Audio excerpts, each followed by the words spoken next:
We are coming to you from the city beautiful Chicago, Illinois, where tonight WGN Sports presents White Sox baseball. As Paul Konerko, Alex Rios, Adam Dunn, and the Sox as they get set to butt heads with Albert Pujols, Josh Hamilton, Mike Trout, Mark Trumbo, and the Los Angeles Angels of Anaheim. And hi, everybody, and welcome. With Steve Stone, I'm Ken Harrelson as we get set to bring you game 2 of this 3-game set. In the opener last night, they were leading 5-1. We came back and tied it at 5. Then a big error in the top of the 7th inning led to 2 runs. They beat us 7-5. But tonight, well, last night, Viciedo was a big hit, and it's good to see him back in that lineup. Fortunately, he is healthy, and after coming back from an oblique problem, it actually is just about the right time. Last night in the 4th inning, he hit a ringing double on a 3-2 curveball. At the time, it made it 5-4. They went on to tie it at 5 in the same inning. But with Viciedo swinging the bat well, and hopefully he'll continue to do that, I think the offense is going to pick up. And how about our little lineup shuffle? We do have a lineup shuffle because Connor Gillespie has had a severe sinus infection, so he's not going to be in the lineup tonight. Ramirez is going to be hitting in the 2 spot, something we saw in New York. It led to a win. Keppinger is going to hit down in the lineup, hitting just 191. And Tyler Green is in the lineup in the 9th spot. So hopefully a new lineup will produce some runs, and we'll get it Williams tonight. All right, sit back, relax, and strap it down. White Sox baseball coming your way.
Opportunity to tell you how to get involved with the White Sox in the community.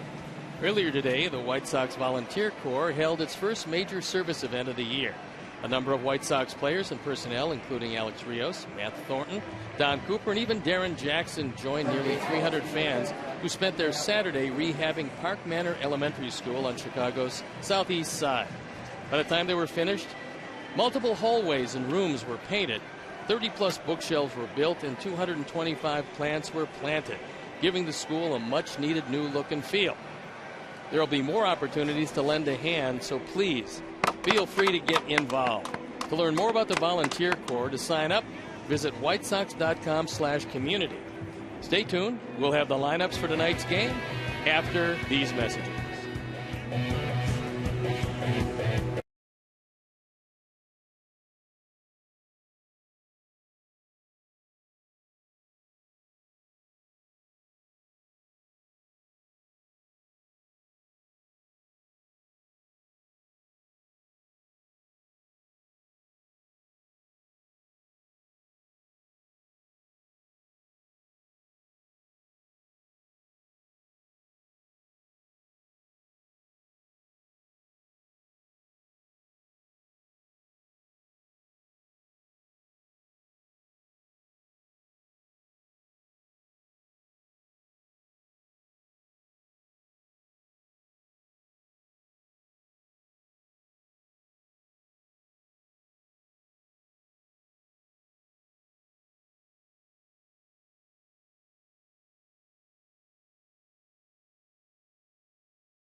Brought to you by Xfinity, your home for the most live sports.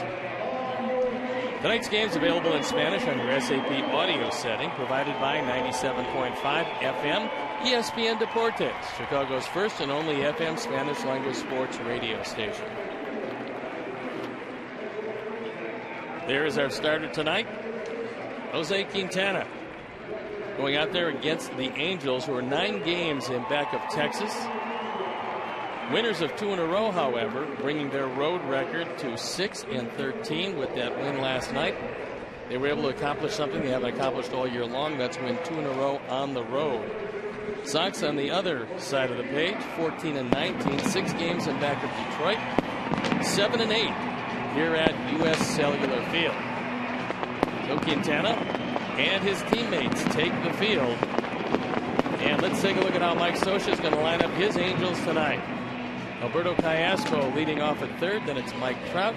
Albert Pujols is the DH. Mark Trumbo, Josh Hamilton, Howie Kendrick, Brendan Harris, who had a big night last night. Chris Iannetta, who's got some power. And Luis Jimenez at first base. The White Sox defense brought to you by Toyota. Let's go places. It's Viciedo, Diaz, and Rios in the outfield, with Keppinger, Ramirez, Green, and Dunn in the infield. Tyler Flowers gets a nod behind the plate, and Jose Quintana on the hill. Looking for win number 3. This is 7th start. He's thrown the ball pretty well. 9 walks, 25 strikeouts in his 32 2/3 innings of work. And he could have easily won a few more games, but for a little more offensive support. The umpires for the game tonight: Jeff Nelson behind the plate, Ed Kickox is at first, Lance Barksdale is at second, Corey Glazer is at third. The wind very much a factor today. Flags say it's blowing out toward right center field, but the wind, as you know, in this ballpark swirls. It's a good place to hit, a good place to hit home runs.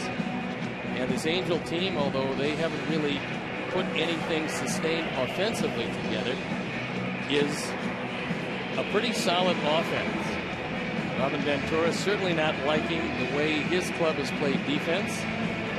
The offense, he figures, as it warms up, is going to come. The defense should have been here already and hasn't, and that was partly the reason for the loss last night. So something that he and his coaches are not going to tolerate, both the errors of omission, the errors of commission, and hopefully that goes away starting here tonight. So they've thrown the ball around the infield. We're ready to play baseball. I'm ready to turn it over to my play-by-play partner, Ken Harrelson. Hi, Stevie. Thank you very much. And once again, good evening, everyone, and welcome to White Sox baseball right here with WGN Sports. So happy you could join us for Game 2 of this 3-game set and Game 2 of this brief 3-game homestand. So here is the switch hitter, Alberto Callaspo, the third baseman. And the first pitch of the ball game, taken for a strike. Callaspo hitting at .263, a couple of homers. He's driven in 8. He was 1 for 4 last night.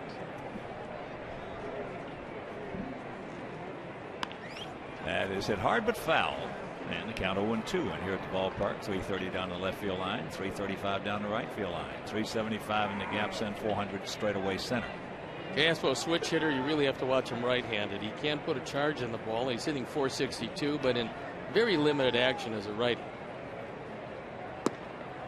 And that's outside.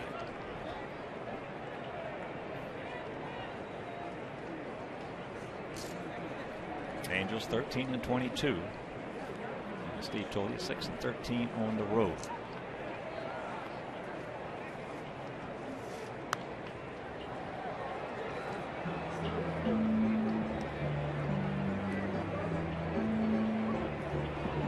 Talked to Mike Scioscia before the game.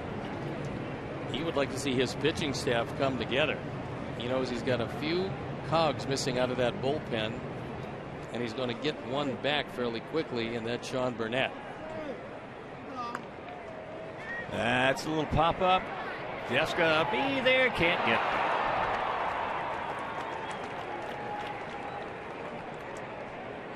there. I should say Tyler Green. So a little duck snort to start it off. This ball off the end of the bat, and Callaspo couldn't have thrown it in a better spot. Green comes up a little short. And not a particularly good way to start it, because 2, 3, 4, and 5 in the batting order, along with Kendrick in the 6th spot, all pretty tough. So here's Trout. He was 2 for 5 with an RBI last night, hitting at 277, 5 homers and 23 driven in. Despite his unbelievable speed, he's grounded into 4 double plays this year. That pretty much tells you how hard he hits the ball. First pitch strike. Well, last year Mike was the first player in Major League history with 30 homers, 45 or more stolen bases, and 125 runs scored in the season. And he did it in his rookie year. He also did it without starting with the ball club.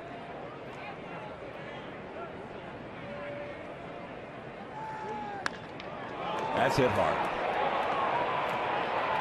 And it's 2-0. Angels. Number 6. He now has 25 RBIs. That was a no-doubter. Viciedo gave it the Tocchet run, but no chance to do anything or even think about it, as Trout got every bit of it. So just like that, that fastball supposed to be on the inner portion, didn't quite get there. A short, quick stroke, 2-zip.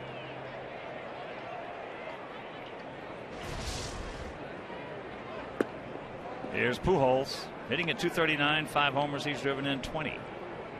Albert was 1 for 4 last night, picking up his 7th double of the season.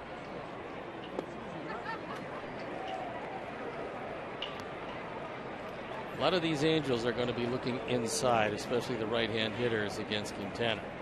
He's got to establish that he can paint the outside corner to get them to respect that.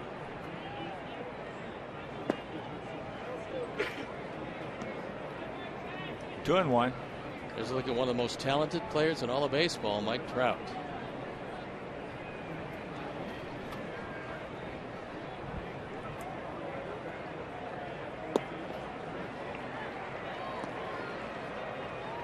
And the count evens at 2.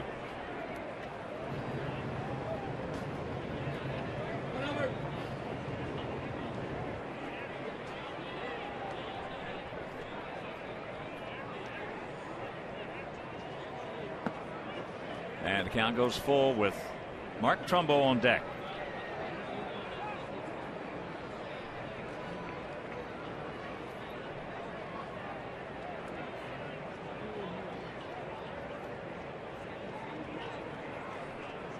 Payoff pitch. Out in front. Took a little something off. And Pujols stays alive. Last year he got off to such a terrible start that this year, although it's not a great start, it looks wonderful by comparison.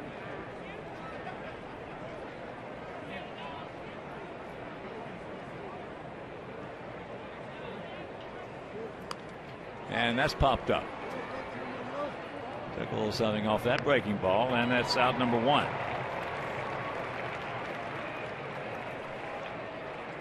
Here's the cleanup hitter, Mark Trumbo. Mark at 285, 9 homers. He's driven in 26. Last year, Trumbo 268, 32 homers and 95 driven in.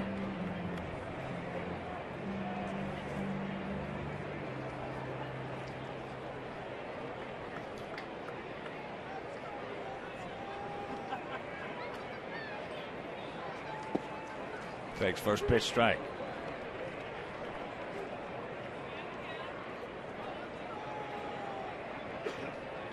Trumbo, 2011, the only rookie to ever lead the club in home runs and RBIs. Tops that one down foul. The count 0-2. Trumbo and Pujols usually alternate. One is going to DH. The other is going to play in the field. Trumbo will play first base. Tonight he's playing left field with Albert as their DH.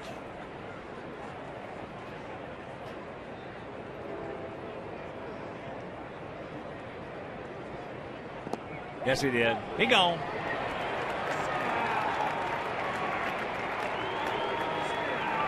Two down.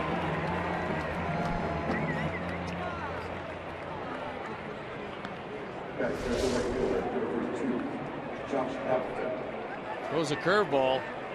Nice stop by Tyler Flowers. Trumbo around too much. So says Jeff Nelson.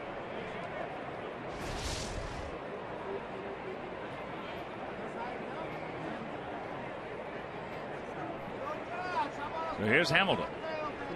Hitting at 206, 4 homers, and he has driven in 11. Takes first pitch strike.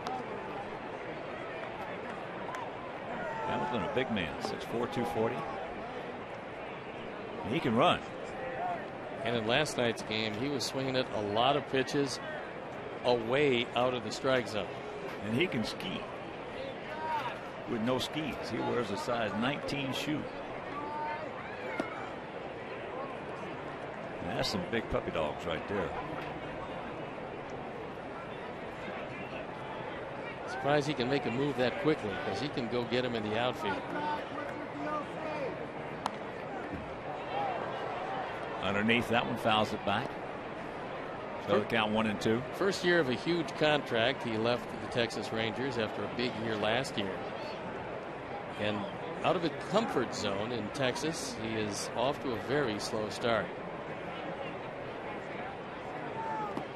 Well, Hamilton was selected by the Cubs in the 2006 Rule 5 draft, but then was later sold to the Reds. That was a prearranged deal. The Cubs were never going to keep him.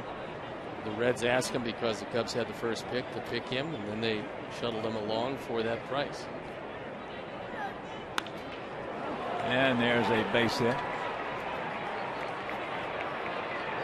So he's on his way to second. He will get there. Now he's going to make the turn, and Tyler Green cannot catch the cutoff throw. So it will be a triple. I'm thinking double in an air, but we'll have to see how it's scored. Only in that Diaz got to the ball, but had some problems picking it up.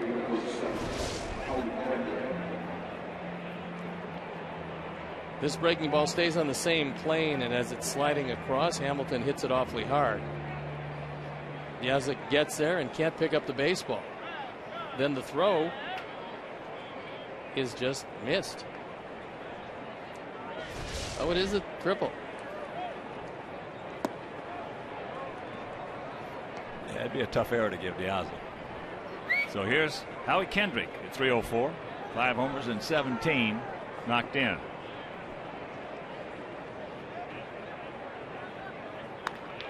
Shot caught, and that'll do it. But the 2-run homer by Mike Trout after half inning of play. It's their guys 2 and our guys coming to bat.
Diaza leading it off. Then it's Ramirez and Rios with Konerko the DH.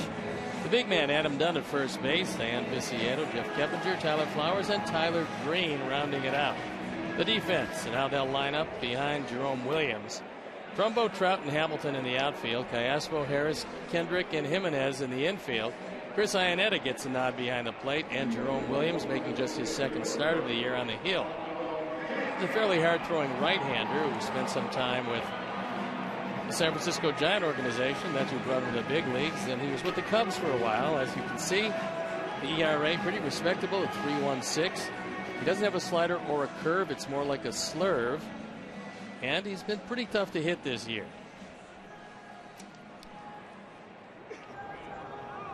And before we show you our picks to click, you at home select yours.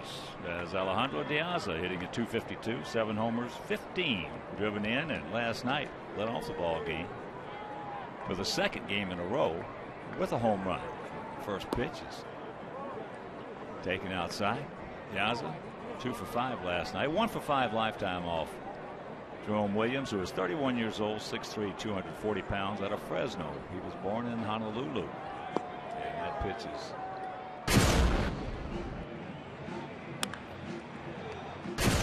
that was in New York, and that was last night.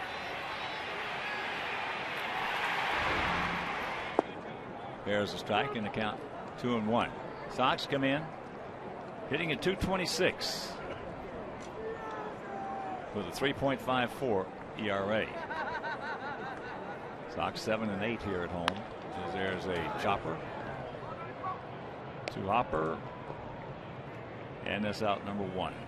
When Williams is right, he's going to throw a lot of ground balls because there is some sinking action to that fastball.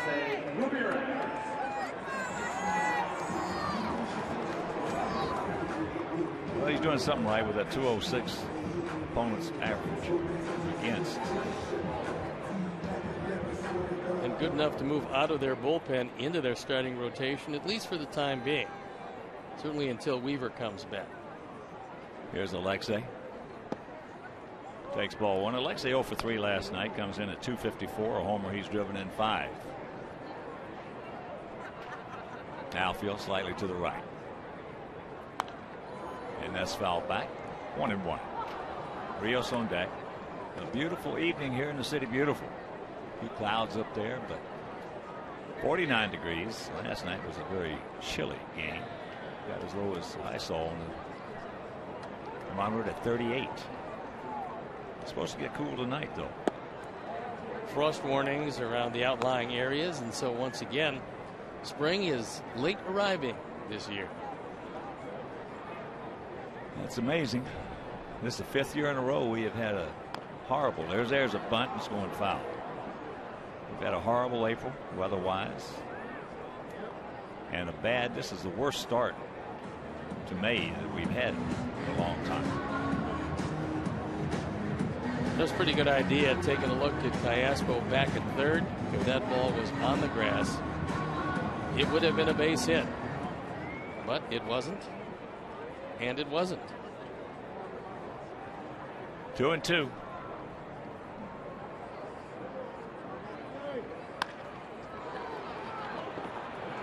Kendrick. And that's out number 2. And with 2 out, let's check out our picks to click tonight. Mangio, our director and the crew. LA went with Tyler Flowers. Steve's going with Konerko and Bert Cockhill. All the great folks out at Silver Lake Country Club in Overland Park. 45 beautiful holes. Rolled greens. They rolled the greens out there. Bert Cockhill and I are going with Viciedo.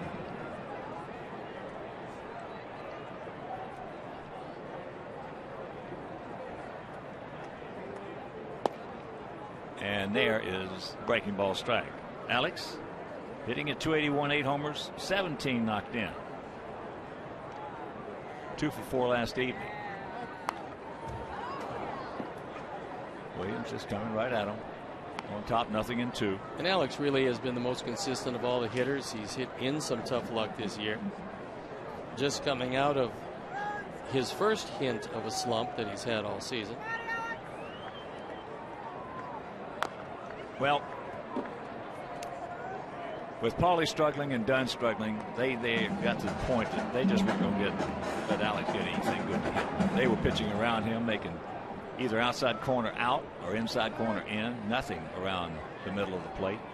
And he tried to expand the strike zone because we weren't scoring any runs, and that's what usually happens when you're trying to do too much. You expand your strike zone and you put yourself in a bit of a funk. Well, you can understand why most of the pitchers would not allow Alex Rios to beat them in a situation that we've been in.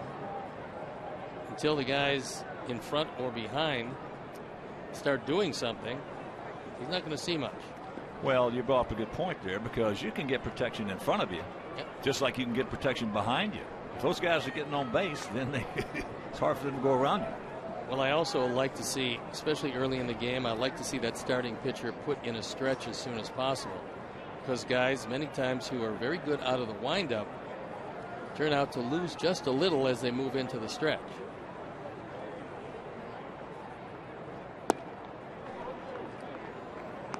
Two and two the count. That's the only time that Big Hurt Frank Thomas used to get out of sorts, is when he tried to do too much and carry the ball club whenever nobody else was hitting. That's just a little fly ball into center field. Trout's there. And that's the 1-2-3 inning. And after one, Angels lead at 2-0.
Two nothing Bad Guys here in the top of the second inning. It'll be Harris, Ionetta, and Jimenez, the lower third of their order. Brendan Harris, 3 for 4 with a homer last night. Comes in at 288, 3 homers and 6 knocked in.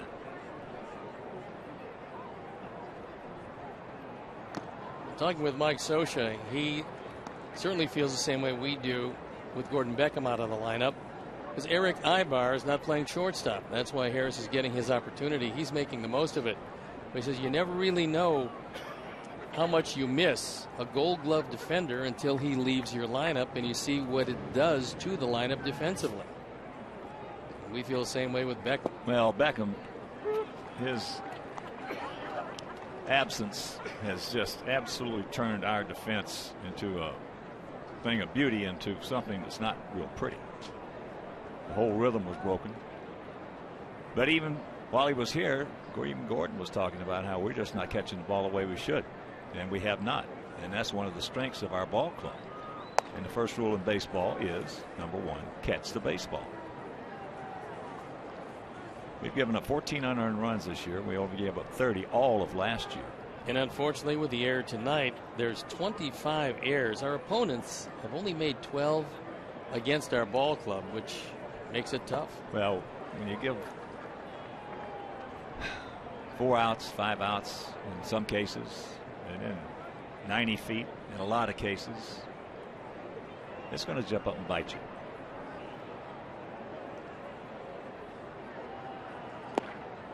Here you go. Jose Quintana has one of the Sox starters' 5 wins this year at U.S. Cellular Field. As a staff, the starters are 5 up and 3 down with a .315 ERA and just under 90 innings pitched. That's brought to you by Xfinity Home. Get peace of mind with Xfinity Home.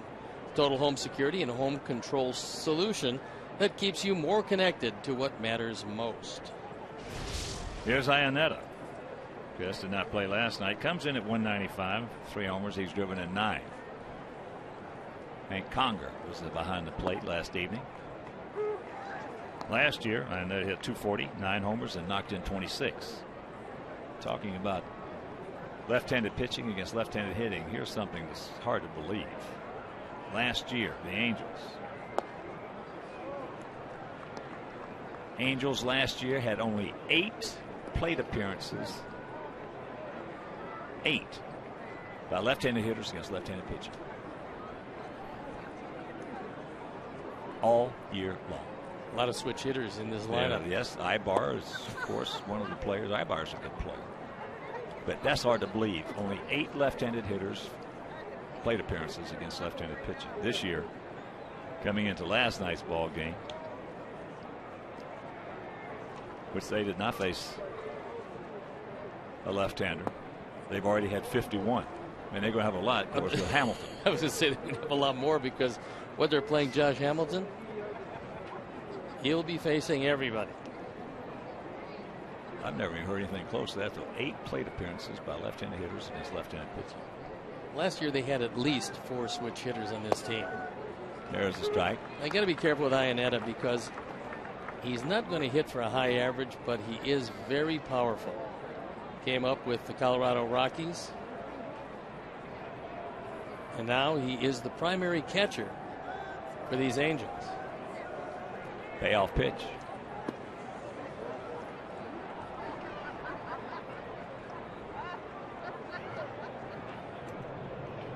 And another thing that's really hurt us this year too is our pitching has been pitching the 7th, 8th, and 9th hitters like they were Albert Pujols. Way too many walks, yep. Especially of recent vintage out of the bullpen. Starting pitching by and large has been pretty good. It's been very good. Very good. Very good.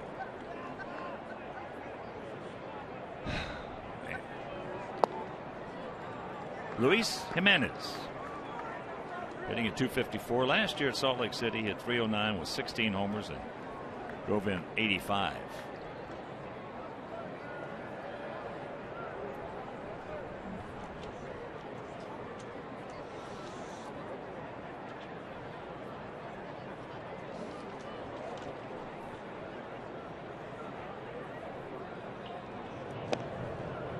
Jimenez is going to swing the bat, and he's not going to walk. 59 at bat so far.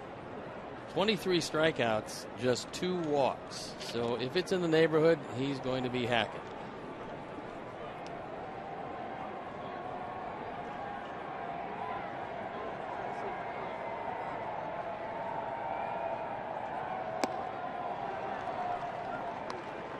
Oh, and 2.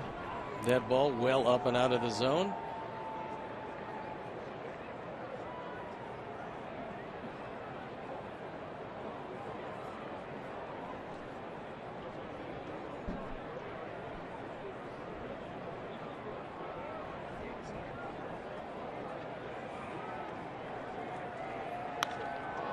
And that ball hit hard. Get foul. It will. So the count remains 0-2 while we have a moment. It's not a big White Sox hello to a big White Sox fan, Joanne Longer.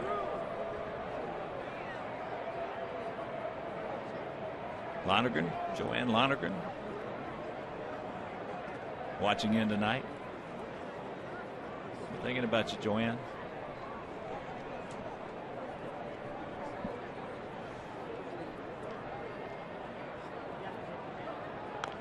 Chops that one foul, breaking ball.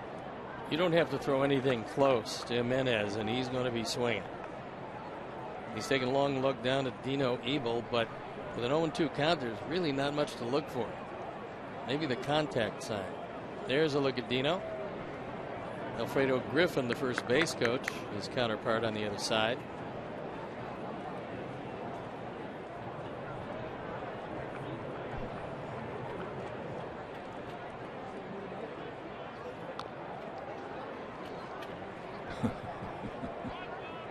That ball he had to swing at before it hit him. And he still hit it off him. It's amazing throughout the course of a season, a hitter, is how many times he will foul a ball off, but if he missed it, it would have hit him. Would have hit him right in the thigh. It's amazing how many times that happens. But the funny thing about it is, you never miss it. You always foul it off.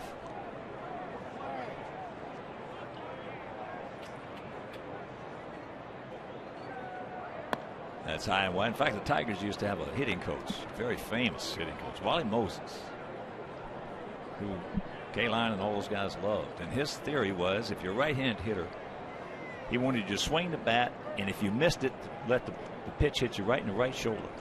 That was his theory. Good idea. You run out of players quickly that way if you don't make contact. But you never missed it. That ball hit hard. And caught. What a play by Tank. Beautiful. Did not look like he had a prayer. Viciedo back in the lineup for just the second game. Closing ground in a hurry. Now this is a guy that spent his whole lifetime in the infield. Learned how to play left field last year after first learning how to play right field. This ball is hooking away from him, but he's able to make the grab. That was some catch by Viciedo. So here's Callaspo. He had a little duck snort, a little bloop single to start off the ball game. Yes, he did. Yes, he did. Count 0-1. He appealed to Ed Hickox. And Callaspo in a hole. Nice crowd on him.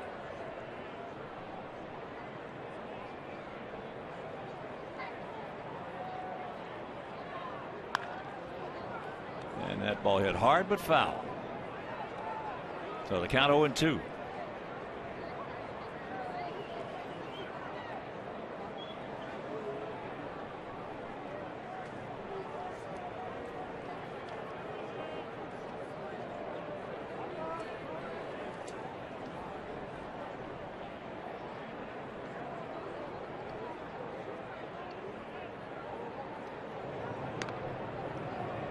Last year, the Angels fired a longtime hitting coach and one of the dear friends of Mike Scioscia. That was Mickey Hatcher. Replaced him with Jim Eppert. And the Rangers went on to hit the ball a little better. Certainly Albert Pujols did.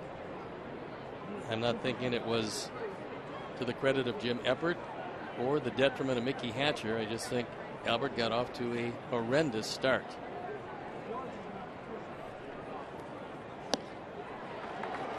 He gone. But what a play by Viciedo. And we'll go to the bottom of the second. We trail it 2-0.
Tonight, the White Sox played host to a very special Mother's Day first pitch and family reunion.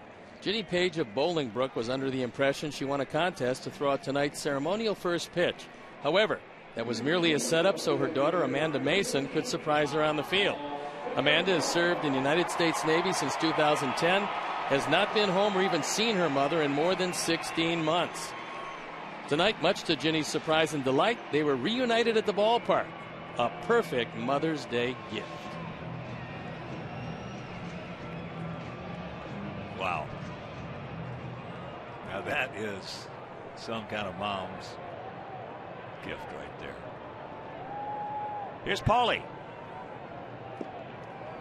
Takes first pitch strike. Paulie hitting at 218, 4 homers. He's driven in 16. Because we will not be broadcasting tomorrow on Mother's Day, I'd like to thank all of you out there that have made it so easy for your sons and daughters to get through life.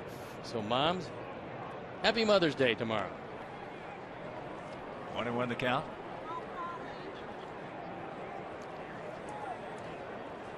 This certainly is one of the bats that our offense needs desperately.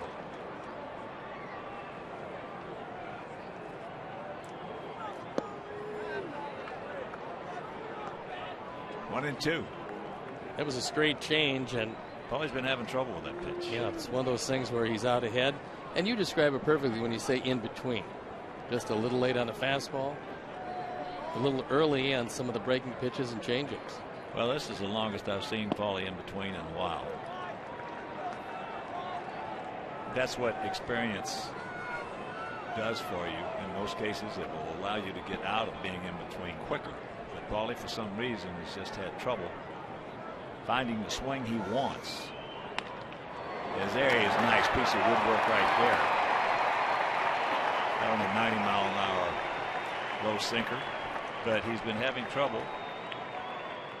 He's been trying to do the right things as far as going to the opposite field. Just hadn't been working out. That changeup has really caught him. Well, this one is off the plate, but when you're in defensive mode and Paulie just trying to protect, dumps it into right field in front of Hamilton. So a promising way to start the second inning.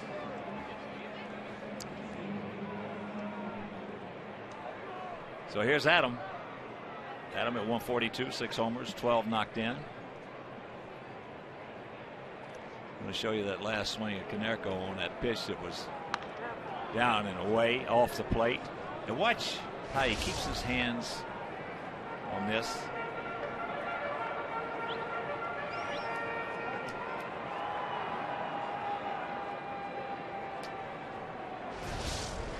Kept his hands in front of his chest. When he does that, he is short and quick. When his hands start going past his chest, that's when his swing gets big.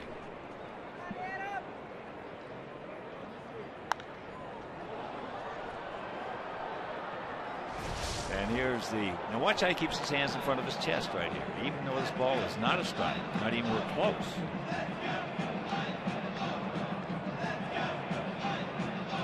Hands stay in front of the chest. That left arm does not keep it going on and extending. If it does, he's got no chance to make contact with it.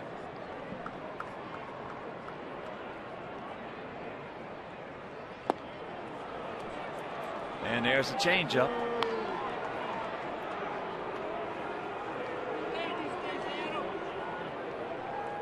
So one out. And here's Tank. This should be a nice at bat for Viciedo because Jerome Williams is a low fastball pitcher. He does have a sinker. Tank loves the ball down. So then will become the question, does he go to his strength or to the hitter's weakness? I'm thinking he stays down early at least. There's a bullet.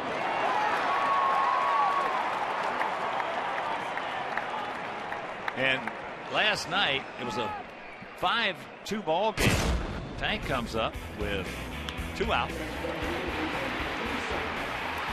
Doubles in 2 to make it 5-4, and then Tyler Flowers knocked him in to tie the game at 5.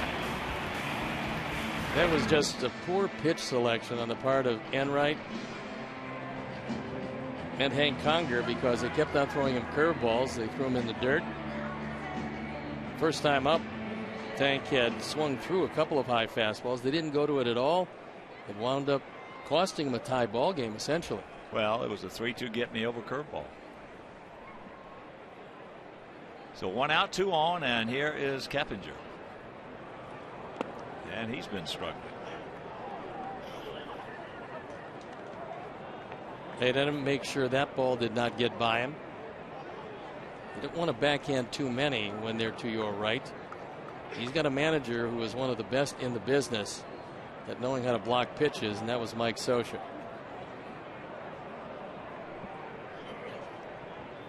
Block pitches and block the plate. Yeah, one of the things that you found out very quickly when you came home against Mike Scioscia when he was catching for the Dodgers all those years was if you were looking for a collision, he was probably going to bury you at the plate. And there's a look at Mike, who's done such a great job all of these years and continues to do a very good job. Yes, there's a chopper in the hole. Papali's going to be held at third as Trumbo gets it back in. Sacks packed, 1 down. And here comes Tyler Flowers. 3 hits, no runs to this point. And that sinker stayed up higher than Williams would have wanted it. Just barely easing it by Callaspo.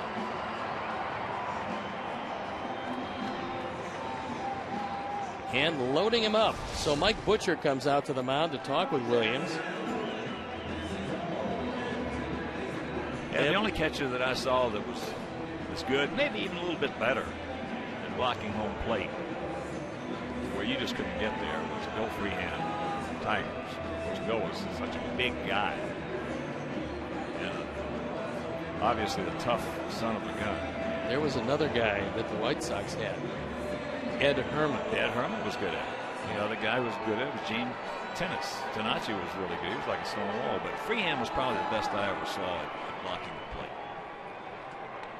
It's a lost art these days. You find a lot of catchers like to take that throw in front of the plate and then dive to the back of the plate because you avoid injury that way. So here's Flowers. Takes ball 1. As I mentioned, 1 for 4 last night with that RBI, tying up the ball game at 5.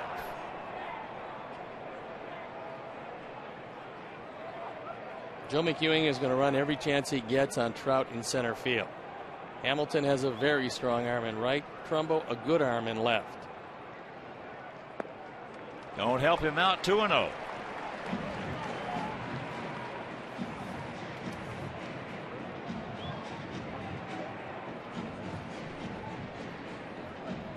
Not the best of speed on the base paths, but a double in the gap will not necessitate a lot of speed.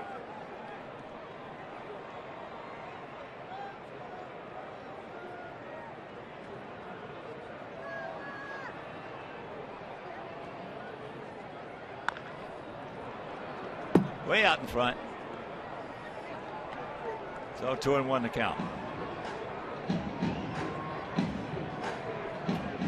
2 runs, 3 hits, no errors for their guys. No runs, 3 hits, 1 error for our guys.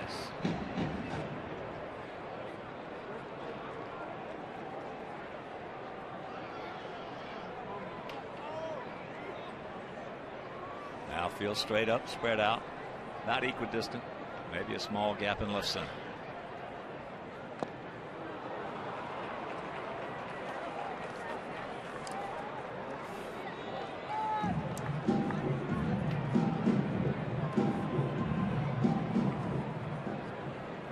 Hamilton not overly deep in right field. The defensive charts will say that when Tyler does get a hold of it, it'll go to left or left center field, sometimes straight away center, but he doesn't drive it too often to right. Big pitch right here. And it's popped up. And Hamilton calling off Kendrick. You know, all year long, this is our 34th game. How many base hits we've had with the bases loaded? I don't think it's a very high total. Let's put it that way. 3. Yeah. The fourth would be very welcome in this situation. A couple of runs down early in this one before Williams has a chance to really get a lot of confidence. Tyler at 276 with a homer and 2 RBIs.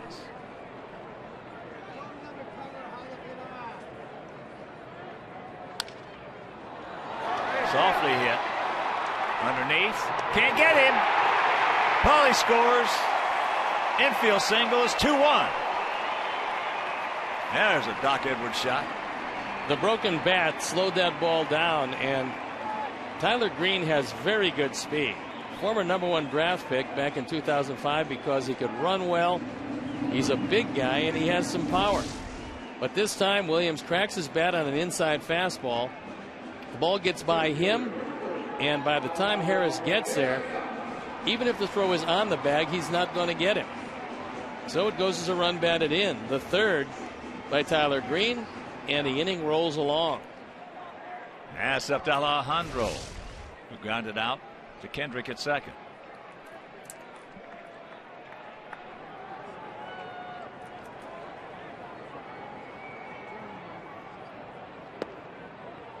Takes ball 1.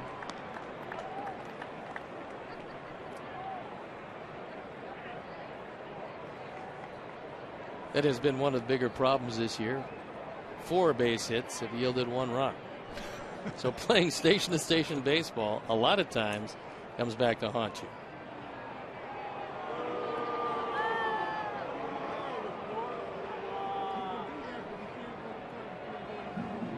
I remember a few years ago against Minnesota in a big game. It was a big game. We were neck and neck. We had 3 hits in an inning twice and didn't score. It's not all that shocking.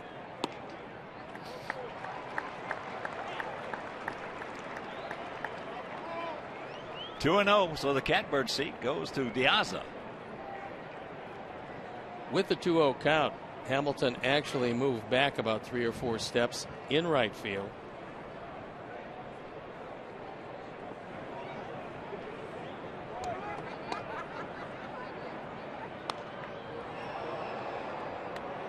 Souvenir left side.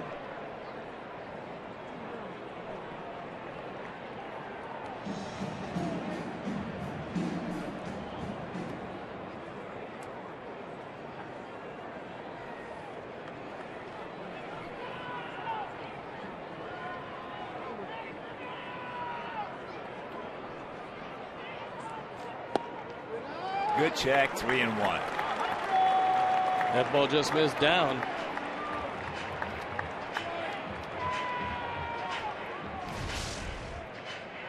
Jeff Nelson with a good call. Xfinity Pitch Tracks will show you that ball just dipped out of the zone. Good movement by Williams, just wasn't in the zone.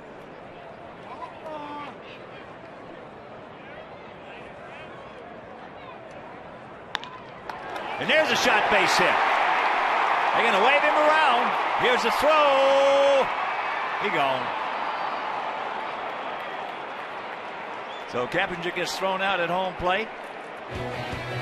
But we get 5 hits in the inning and score 2.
A 2-2 tie here in the top of the third. Mike Trout will lead it off. He had a 2-run homer.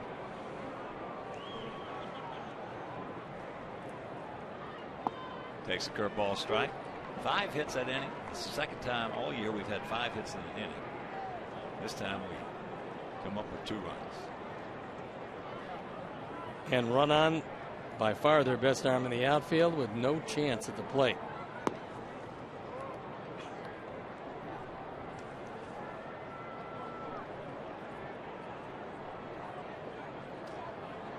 Well, with the strength of his arm, you just had to hope he made a bad throw, but he didn't. Big hack in the count 1-2. Man, it's not a big, happy 60th to Brian Nightingale. Nightingale, big Sox fan, watching tonight out in Oak Park. Happy birthday, Brian. And a hi to Jane.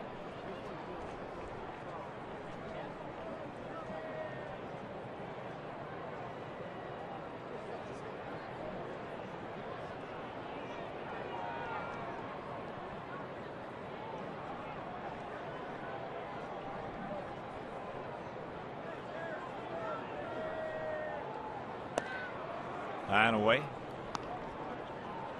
I'd be able to get him to swing at another breaking ball if it's down and out of the zone. Take a little something off of it. Yeah.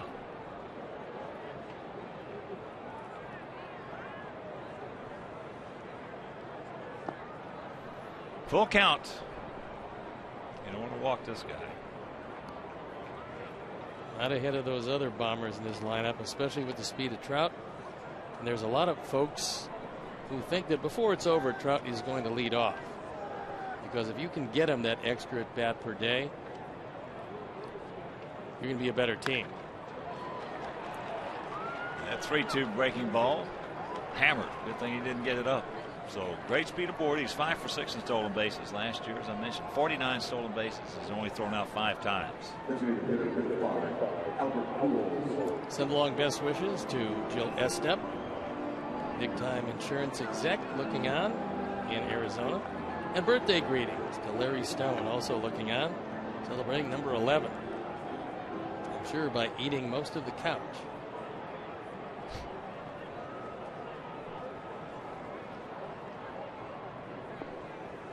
So here's Pujols, popped up to dime.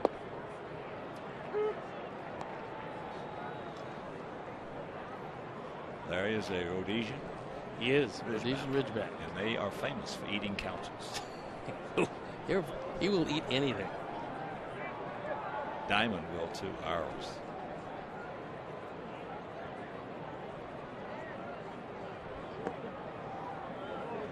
She put it first. Now she's good.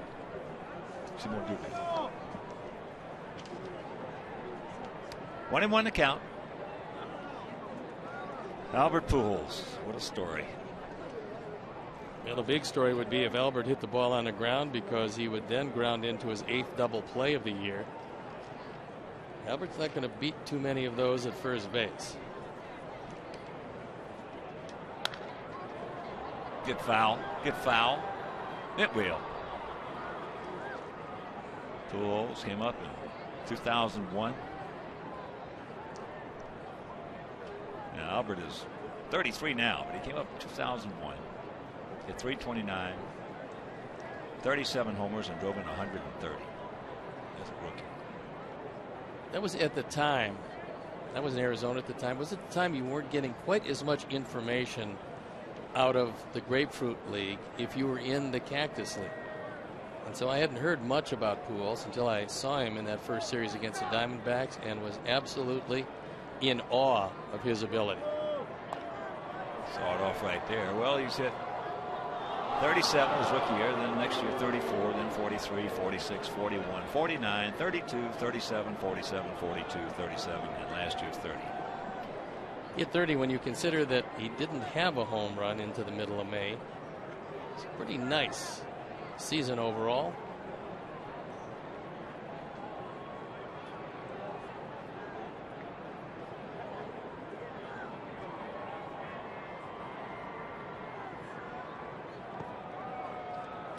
Blocked, kept out in front, in the vicinity. And the longer that Mike Scioscia doesn't run with Trout, the better the chance of a double play ground ball.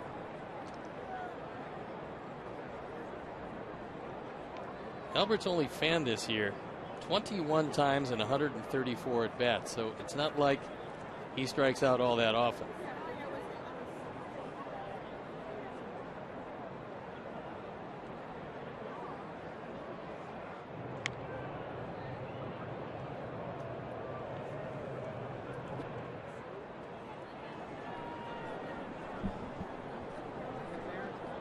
Can't beat a hot dog at the old ballpark.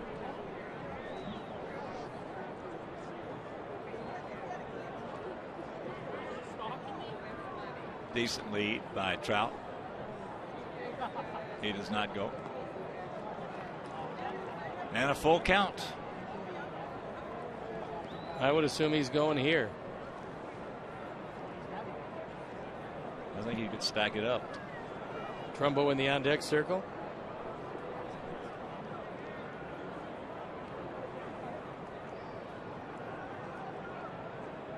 If Jose has been hiding a better move than he's shown, this is a real good time to break it out.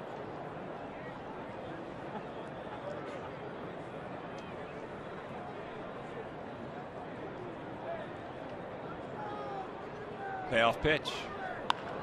Hit hard but fouled, just fouled.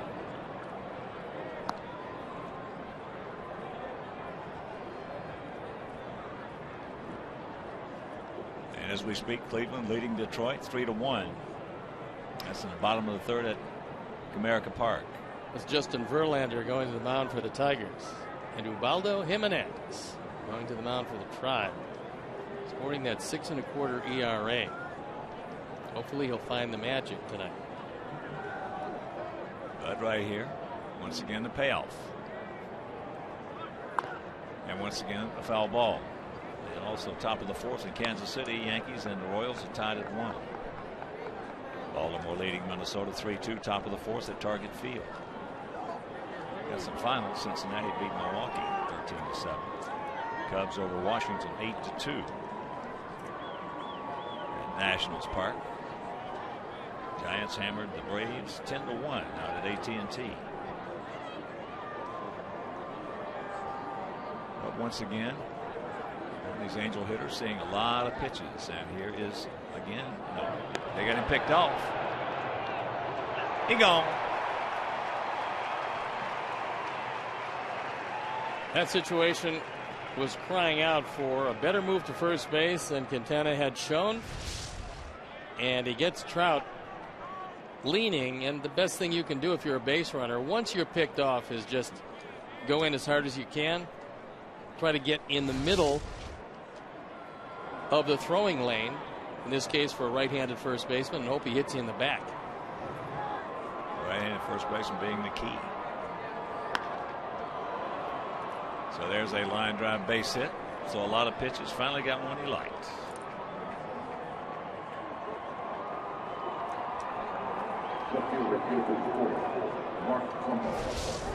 Fortunately, the pickoff before the base hit, and Albert, who saw a steady diet of cutters inside, finally kept one fair. I believe Albert's played 10 games against us now, and he's hit safely in every game. So here's Trumbo. Struck out, check swing, strike out back in the first.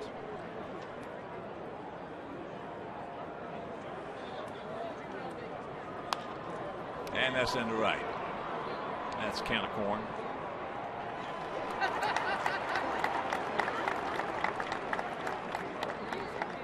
Mark Trumbo was an 18th round draft pick in 2004, so they were patient and it's paid dividends.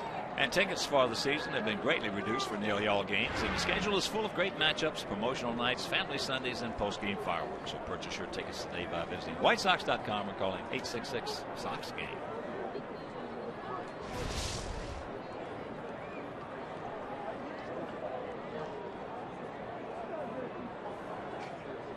Hamilton saw a lot of pitches in his first at bat. Doubled into right center field.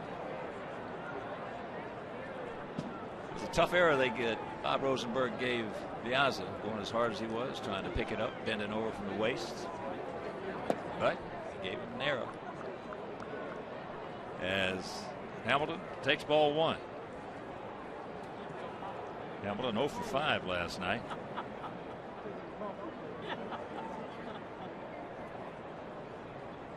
If you don't pay much attention to Albert, even at this advanced stage of his career, he will steal the occasional base.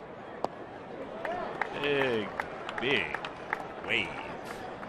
A couple times he stole 16. 2010 he stole 14. The last couple of years he stole 9 and 8. So he won't steal them often, but with Dunn well behind him, still have to keep him fairly close. Try to sneak that fast one by him.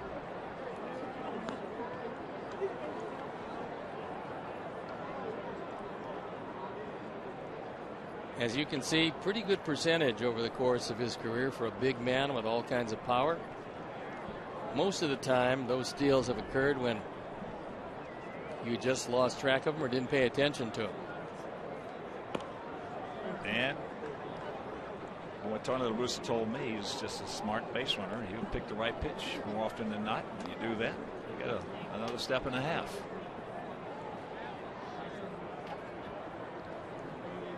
Tony absolutely loves Albert Pujols. Why not? I'm talking about not so much sure for the baseball, but as a person. As a father, family man.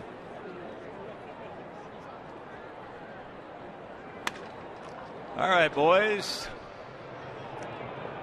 Bad throw. Tyler Green has made a couple of those this year. That'll go as the second error of the night. The inning stays alive, and so now Don Cooper is going to come out. He wants to make sure that his young left-hander is not going to be particularly upset with this play. Should have been the third out, and it wasn't. Well, this just has not been 34th game of the year for us. This has not been White Sox baseball.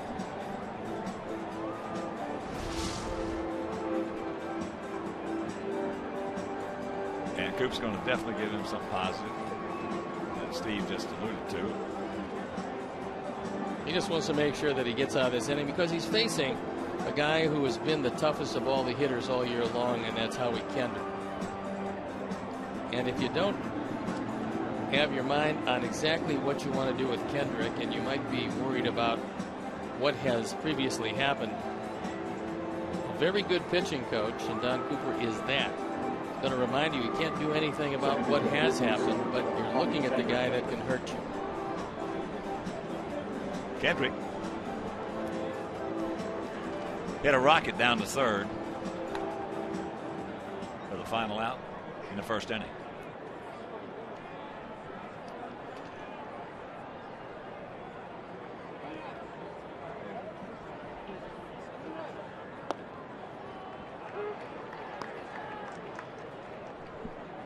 Takes first pitch strike.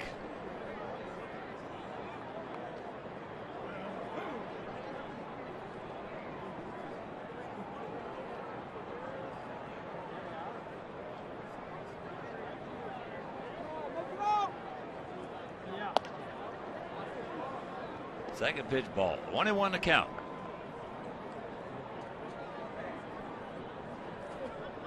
Last 10 games, Howie Kendrick has been red hot. And he does it normally by using right and right center field.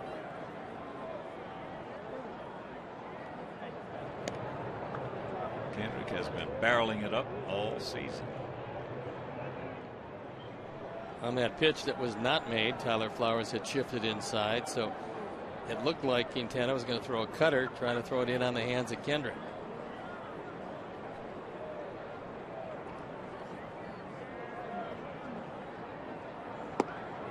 Goes through it, and the count 1-2.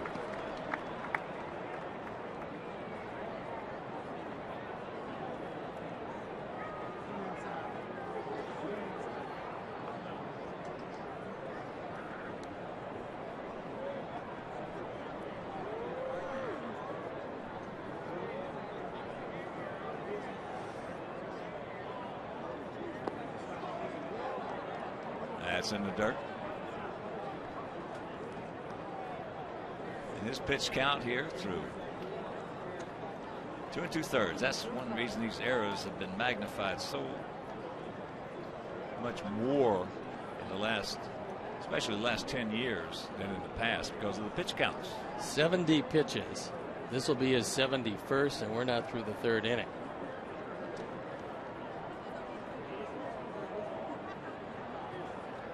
And that will, of course, mean that Robin's going to have to go to that bullpen much earlier than he would have wanted to. Last night he only had to use 2 pensmen, so that was the good part. One of the few good parts. 2 on, 2 out, the 2-2 pitch. Ball gets away. Here he comes. Give it to him. He got his hand in. So the error has jumped up and bit us right in the arse again. That goes as yet another pass ball. And we are right at the top of the American League in pass balls. So it goes hand in hand with what's happened all year long. That ball was not in the dirt. Tyler missed it. They had a shot at the plate, but Albert got the right hand in after flying by on the left side. Well, that's what La Russa was talking about. Very such a good base runner. Beautiful slide. Oh, it's a tremendous slide.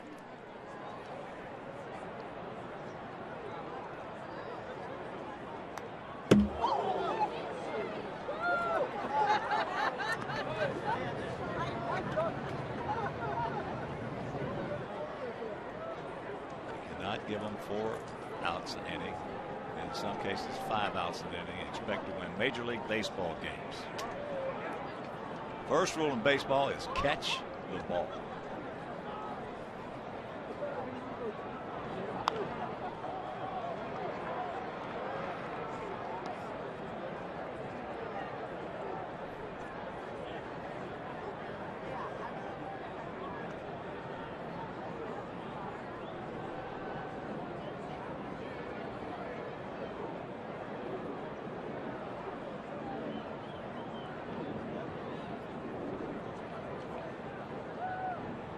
And once again, a 3-2 pitch.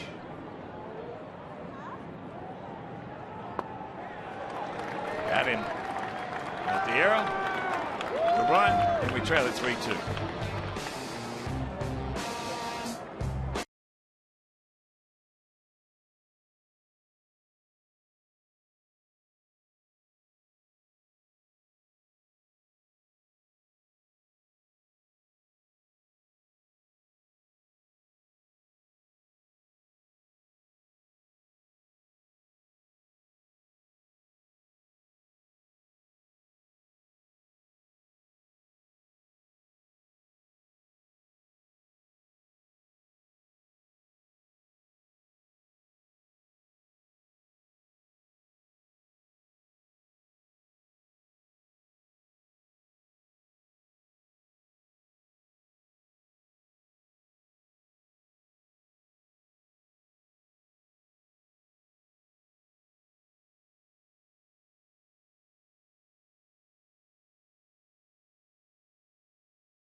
Behind home plate in the Gold Coast Tickets Club. We're here at US Cellular Field. Gold Coast Tickets, you got a guy, and that's Seth Sharon.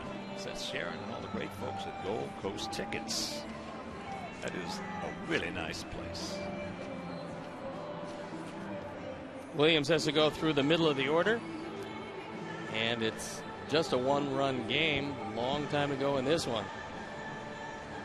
And bear in mind, this is only Jerome Williams' second start this year, so he's not going to go too deep into the ball game.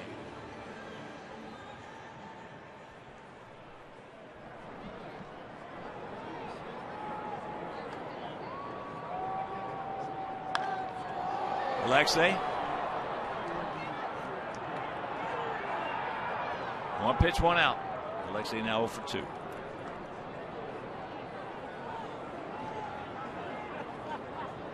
Right fielder, number 51, Alex Rios. So here's Rios.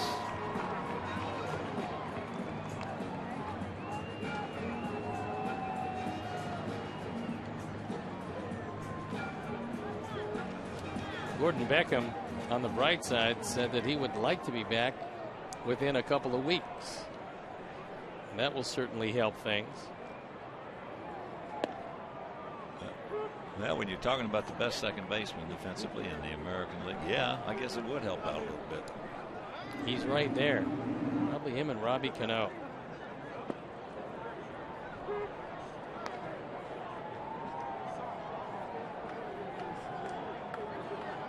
I'm just talking about strictly leather.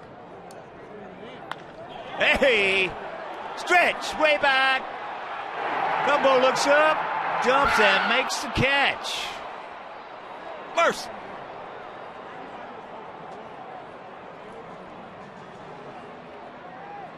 That ball was batted down because Rios got enough of it on a normal night to take it out. Williams got that one up. That was a straight change. He's fortunate to get away with it, as Trumbo at 6'4" doesn't have to jump much, just puts up the glove, and Williams is a very happy man. That ball stayed in the park, because when he let it go and saw the location, he probably was thinking about a tie game. There's Paulie. Paulie singled and scored. Now, Cano's the best second baseman in baseball, period. But defensively, Beckham's the best in this league. I don't know about the National League.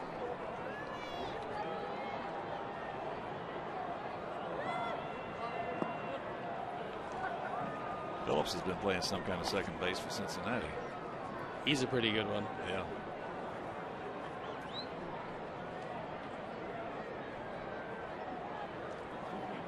One to count. Man, the ball was out of here.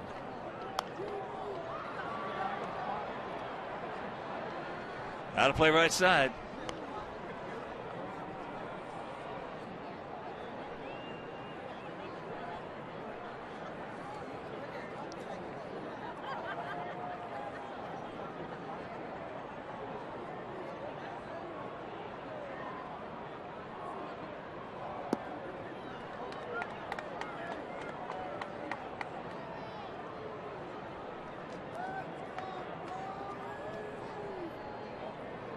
Down on deck.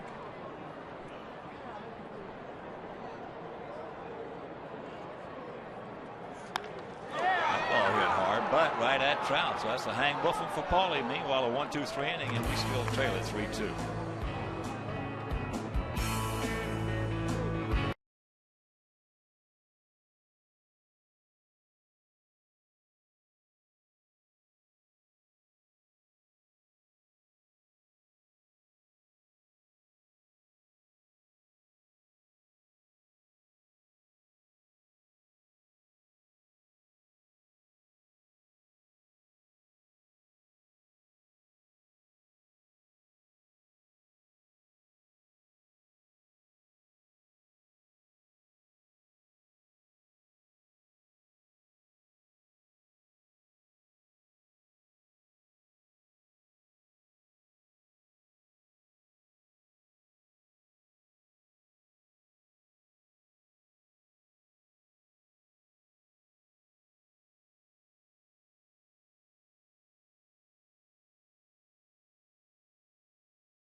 for their support of the Tinley Park Bobcats and Tinley Park Youth Baseball. Apple Chevrolet and the Chicagoland and Northwest Indiana dealers are helping over 30,000 young ball players in their communities through the Chevy Youth Baseball program. Since 2010, the Chicago area Chevy dealers have been providing local youth leagues with equipment kits, instructional clinics, and much needed financial support. So once again, from the big leagues to the youth leagues, Chevy is truly the official vehicle of baseball. Jose needs a very quick inning here with the bottom part of the order in the fourth. About ready to deliver pitch number 75. And Robin does not want to go to the pen before the sixth inning if he doesn't have to.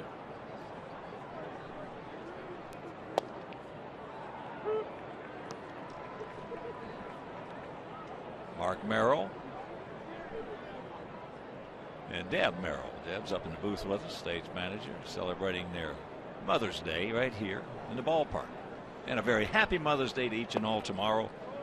My favorite day of the baseball season, opening day and Mother's Day, right there. Send out to my beautiful, beautiful wife from September of 40 years. Aristea, happy Mother's Day, honey.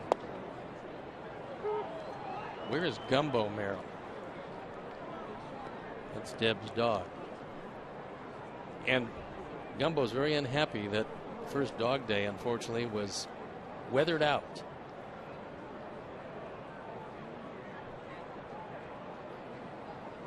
One and two the count. Harris struck out.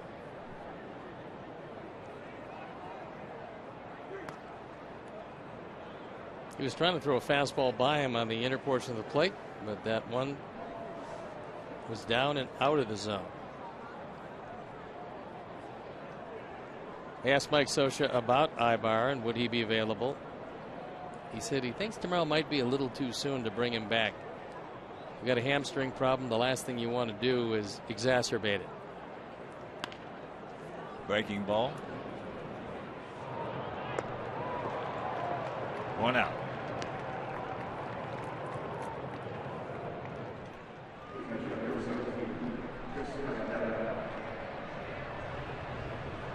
So here's Iannetta. He walked.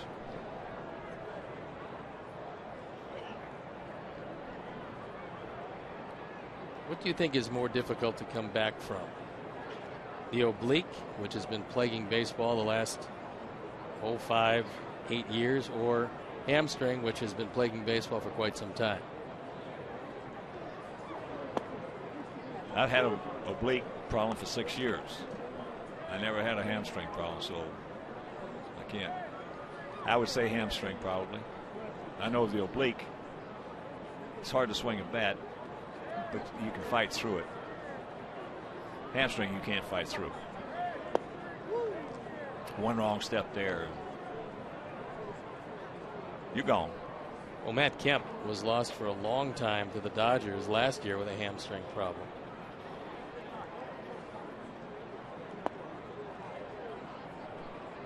Two and one. I had just the slightest tinge of a hamstring in Cleveland when I was playing right field.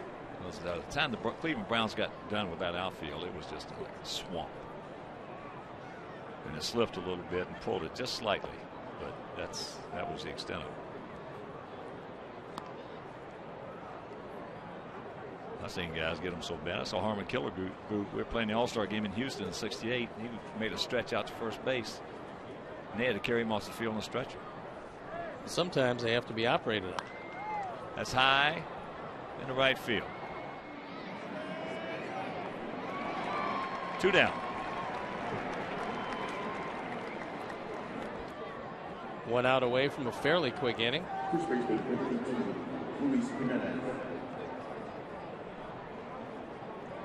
Well, Tom Skilling apparently has wonderful Snuggies because it's cold enough for a couple of those.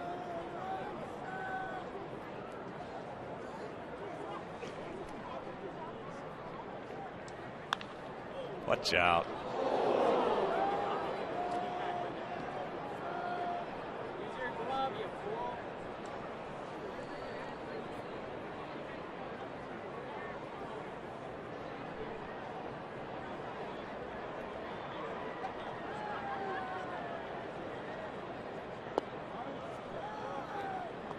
1-1 the count to Luis Jimenez.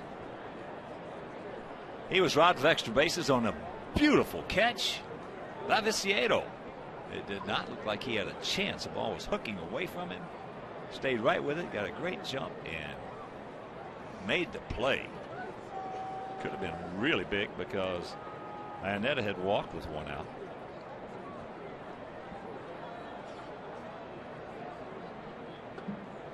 That one gets in the corner. It's going to be 2 bases. And Trout comes up in the inning. This line drive hooking away from Viciedo. He's able to run it down.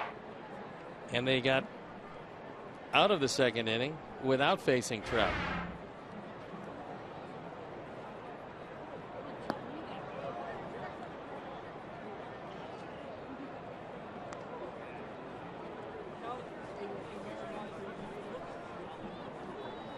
Still throwing a lot of pitches, even though nobody's on. There's 2 out. This will be the 14th pitch of the inning. And the 88th of the game.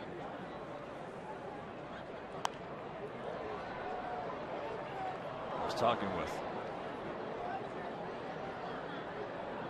one of the Met people the other day. We're talking about young pitchers today. A lot of them. Looks like they're just afraid to let the ball be hit. That ball is hammered. We got a man there. That's another hang whoop for Jimenez. Meanwhile, we go to the bottom of the 4th, trailing by 1.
Sox fans, the first 20,000 fans on Saturday, May 25th, will receive a 1983 White Sox cap presented by the Private Bank.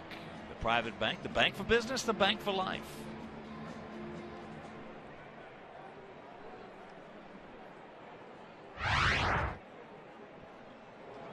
Good looking jerseys commemorating 1983, the winning ugly team. And that, the jersey that will be worn every home Sunday, including tomorrow night. And here's Dunn with a 0-1 count. Going to backdoor him, this way outside. Adam struck out on a changeup his first trip.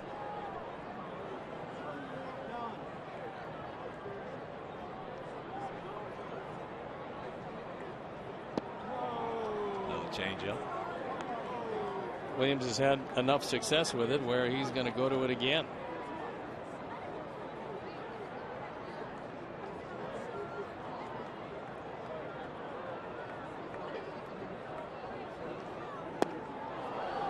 And again.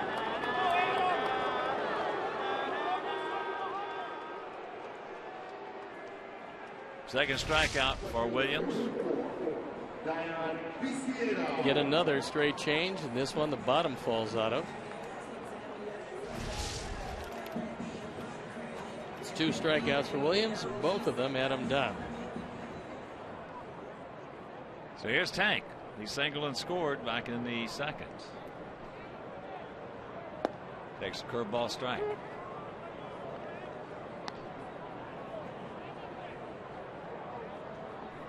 Taking some other scores. St. Louis shuts out Colorado 3-0 in St. Louis as that breaking ball fouled back. Toronto, Adam Lynn with a home run in the top of the ninth, beats Boston 3-2. Oliver over Tazawa. Pirates 20-16 beat the Mets 11-2. Francisco Liriano won his first game of the year.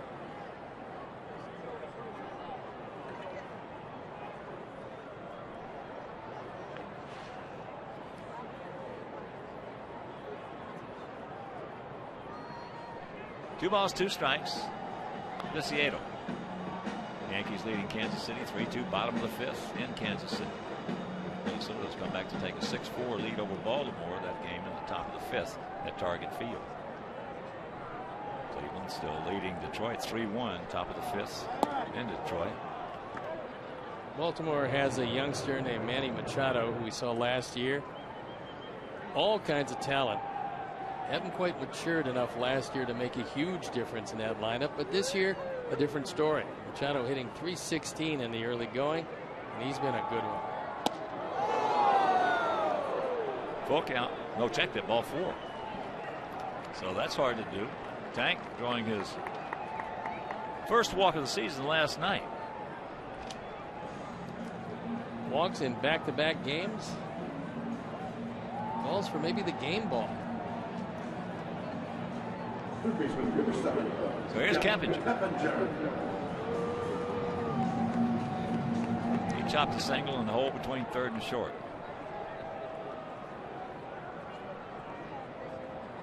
Short lead. And Trout. 2 down.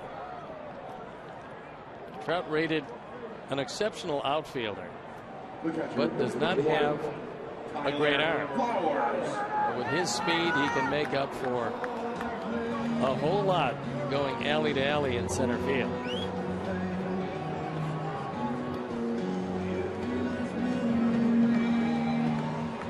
Here's Flowers. He popped up to Hamilton.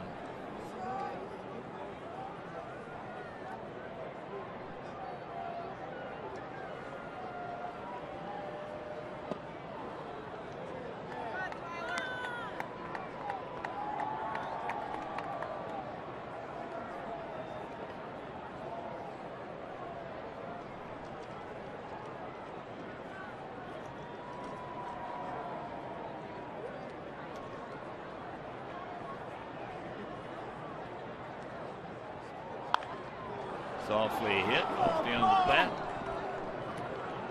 And that'll retire the side. We're into the 5th, trailing 3-2.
creating contemporary solutions for a better banking experience for everyone.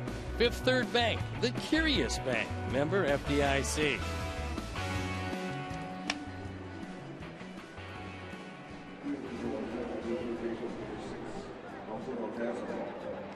Top of the order here in the top of the fifth, Gallaspo, Trout, and Pujols.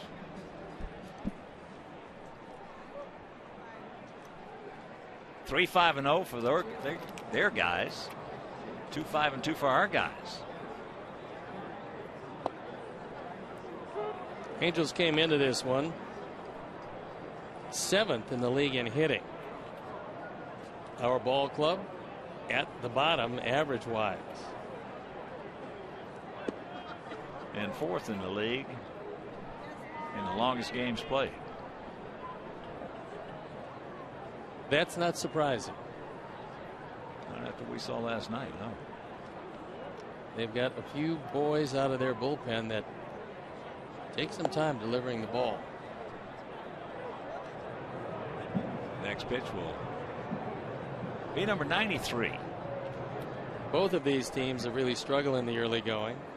And part of the reason, they're 1 and 2 in most errors in the American League. Send to center field. 1 out. Nice play by Diaza, who was playing shallow and in a perfect spot. And season ticket plans have been greatly reduced for the season. Purchase a season ticket plan and gain access to the best seats at the best price with the most benefits. 312-674-1000 on WhiteSox.com.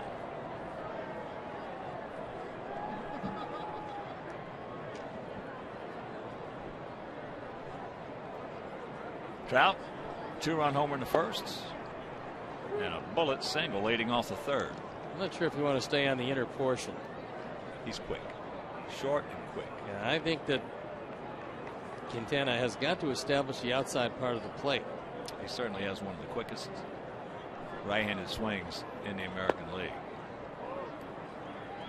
Along with Bryce Harper, who hits from the left side, these are two of the most promising youngsters to come in for a long time. Bryce, number 1 pick in the draft, and surprisingly, Trout lasted to the 25th pick in the first round. A lot of teams passed on him. 2-1.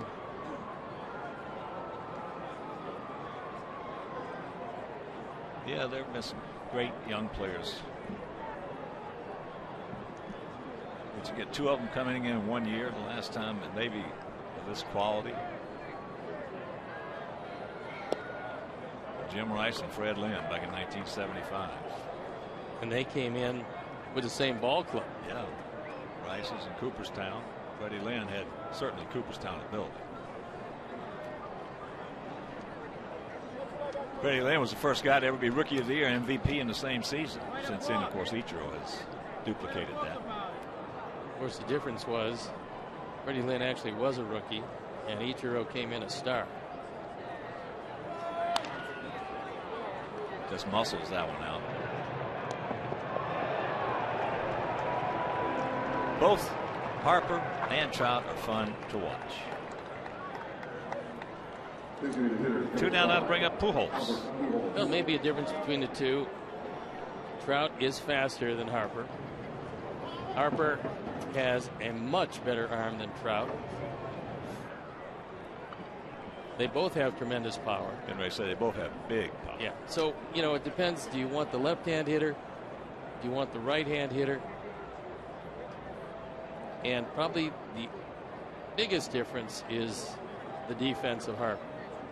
I would take the left-hand hitter. I feel the same way. And that being said, it's not to denigrate Mike Trout, because you'd love to have him. I mean, if you could get him, yes, yeah. If you could get him, you could get him. Mike Trout is awesome. Harper is awesome. Those two kids are awesome.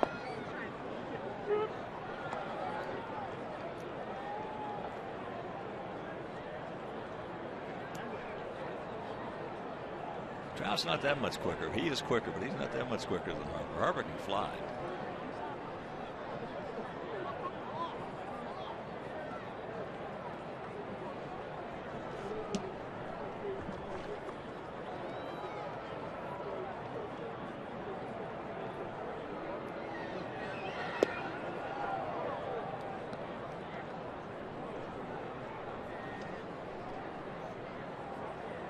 Harper has been out of the Washington lineup. He's had some leg problems. That has popped up right side. Adam.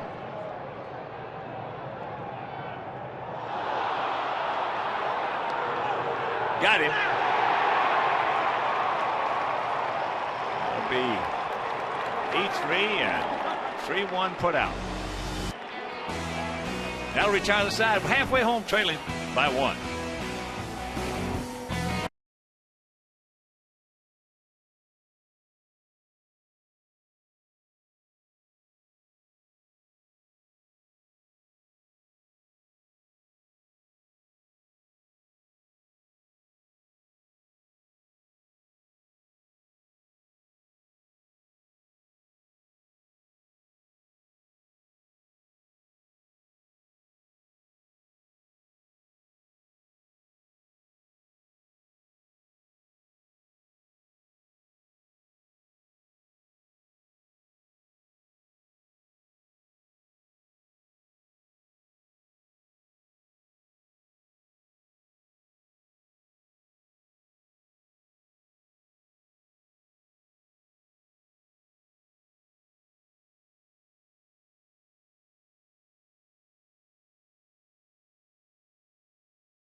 Here's our AT&T U-verse replay, and it happened on the last play. A heads-up play by Jose Quintana. Adam drifts, misses it, but Quintana sneaks behind Pujols. And he gets him at first base.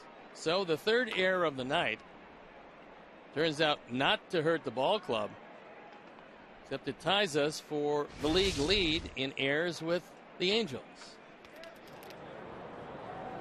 Find out what's possible with products and services from AT&T. Rethink possible.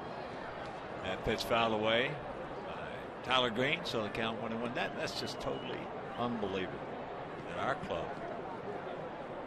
would be tied for the league lead in errors here on May 11th. That's good. That's just unbelievable. Well, as we've said it, if there's an upside, it's that we cannot play any worse than we've been playing. It's just that simple. Oh, and it's been spread around as far as defensive miscues. We have stunk the joint up.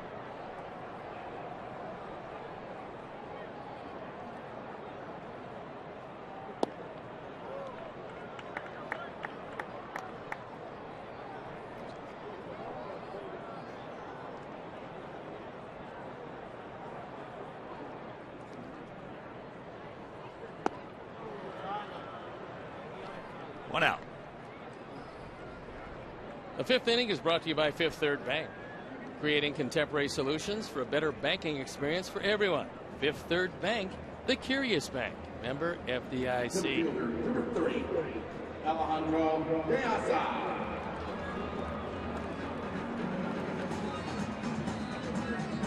So here is Alejandro. He's 1 for 2 with an RBI.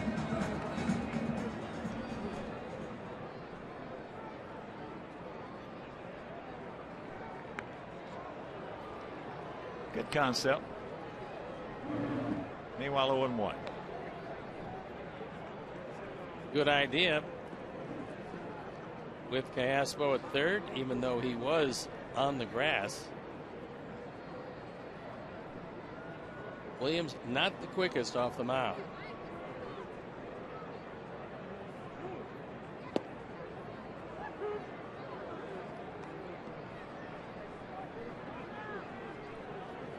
Just tuning in, Angels scored 2 in the first. Long home run by Mike Trout after Kayasco had a little bloop duck snort single to start off the game. Then in the second inning, we had 5 hits in that inning and scored 2 runs to tie it. Then an unearned run, another error obviously in the top of the third for them, and that's been the scoring. 3-2 Angels.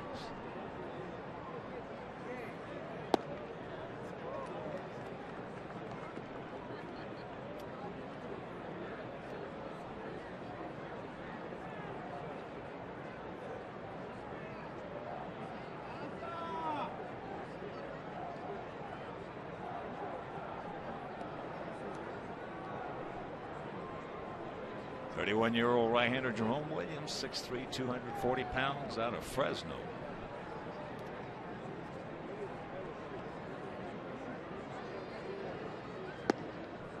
Count evens.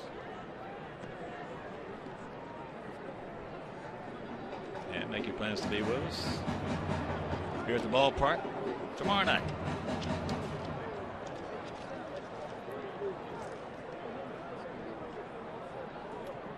A 7:05 start. Chris Sale against C.J. Wilson, a couple of southpaws.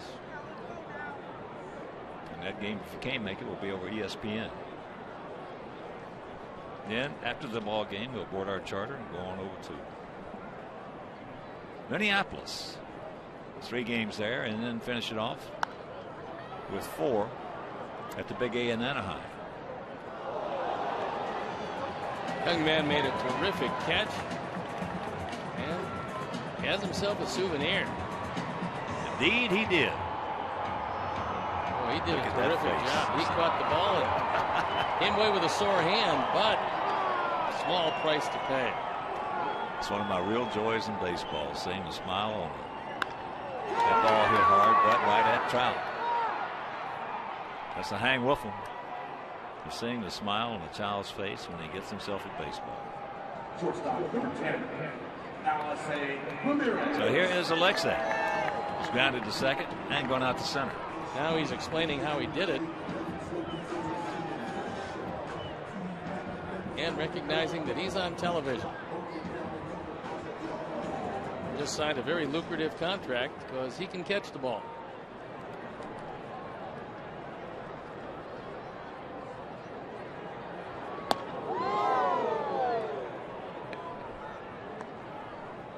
Want to know the count to Alexei.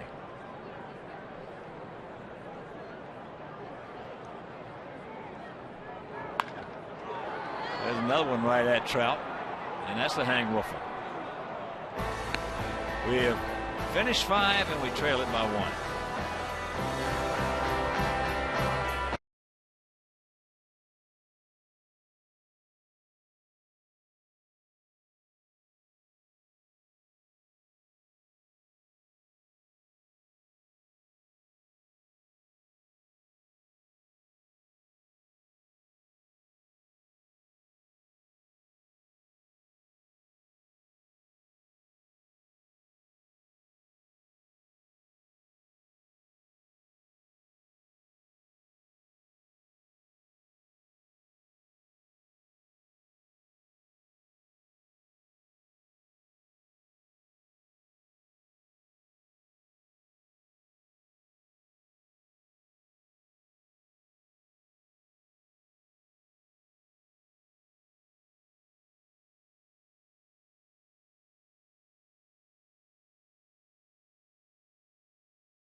Mark Trumbo, Josh Hamilton, Howie Kendrick here in the top of the 6th inning. Angels lead it 3-2. This shapes up to be a fairly tough inning for Quintana, who starts the inning having thrown 104 pitches. And with that in mind, the bullpen is up and going in case Jose has any problems. And many of those pitches, due to plays that were not made, necessitating more pitches in the inning. There's a strike. Trumbo has struck out and popped up to right field. Nate Jones throwing in the pen. Nate picked up a couple of innings last night.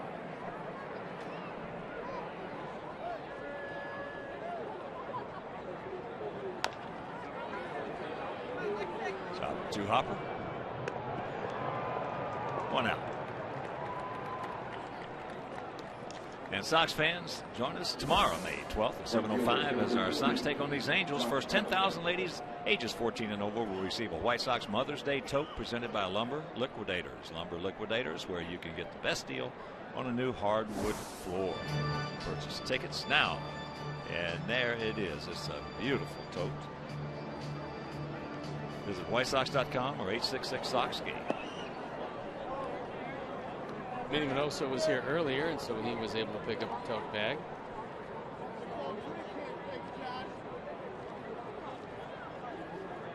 Hamilton 1 for 2. That's just foul. And checking out some of our kids in the minor leagues down in Charlotte. Josh Phegley's having a big year down there, hitting at .309, 7 homers, 18 knocked in. 25 games. That's a catcher. Jim Gallagher hitting at .333. Can't get the breaking ball.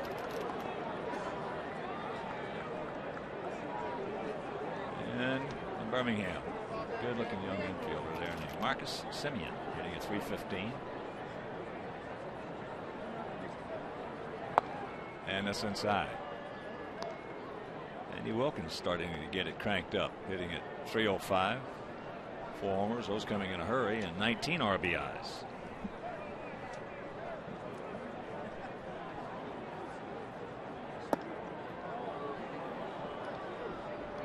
Boy, he has had a lot of full counts tonight. That one, top of the strike zone, might have been called. But Jeff Nelson tonight is not calling the top of the zone. Payoff pitch. He gone.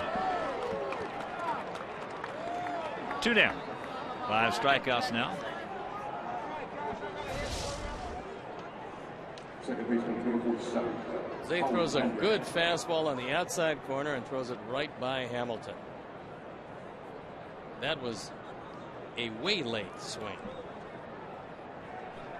Yeah, we got a youngster down at Kannapolis with 31 stolen bases. That's fouled back. Micah Johnson.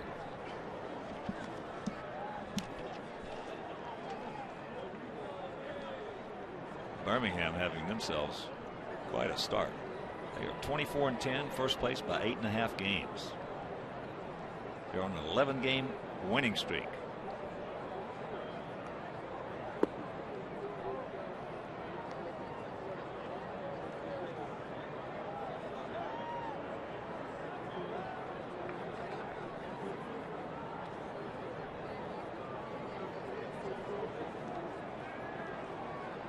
One pitch.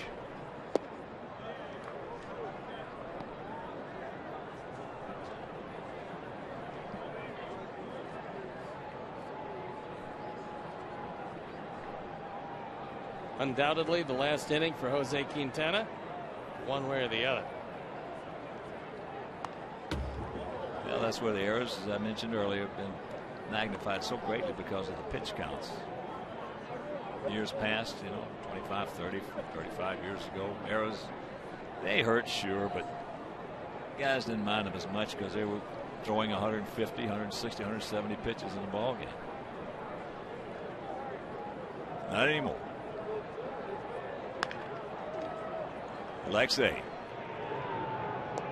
Nice. 1-2-3 inning.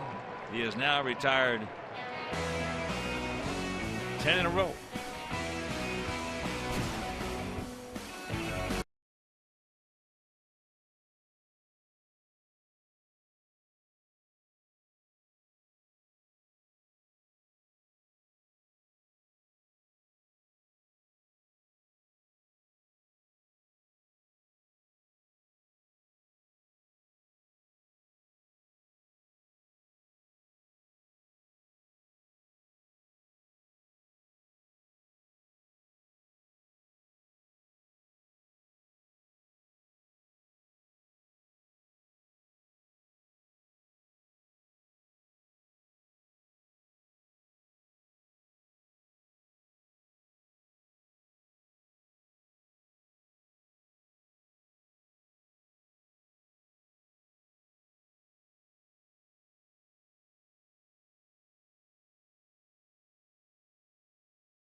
Tonight's game's available in Spanish on your SAP audio setting and is provided by 97.5 FM ESPN Deportes, Chicago's first and only FM Spanish language sports radio station.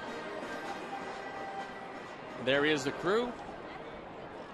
They'd be a whole lot happier with at least one more run before Jerome Williams exits this one. Yeah, Hector Molina, Billy Russo.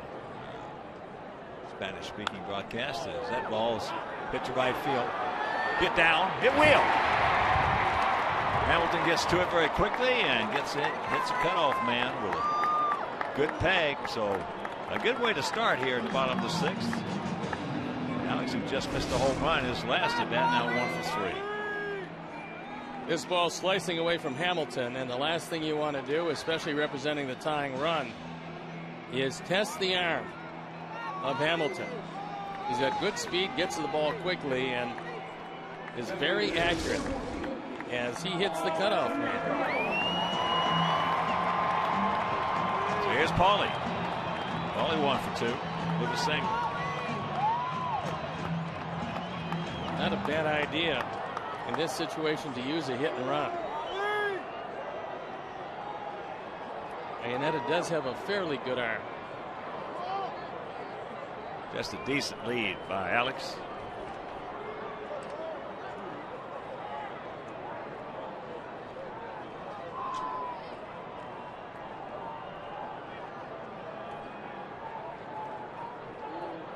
Gap out there in left center. Hamilton, a couple steps short out there in right. Underhand toss, most unusual because you're not going to pick anybody off with that. Williams not particularly quick to first base, so Alex can get at least another 3 feet on that lead.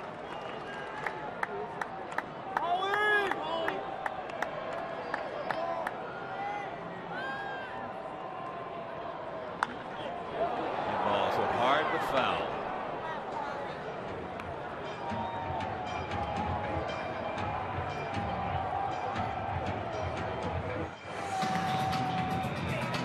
Matt Thornton will most likely come into the ball game as Don Cooper was having a chat with Jose Quintana. I'll be telling him he did a pretty decent job. Now he's talking with Tyler Flowers. And that is popped up. Trumbo.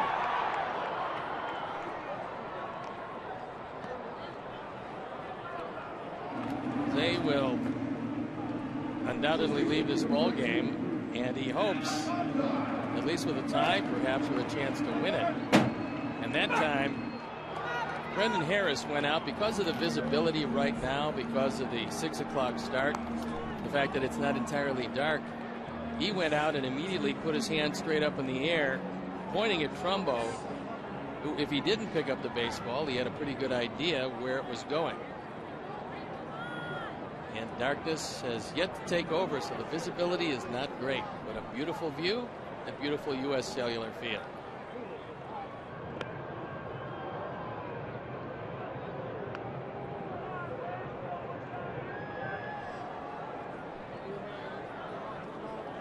Adam 0 for 2. That changeup is just absolutely giving him fits tonight.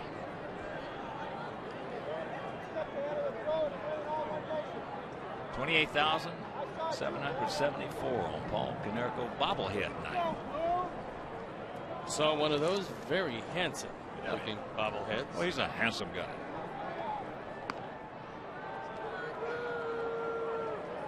Nice idea by Williams, but he might have waited till Alex got off the bag.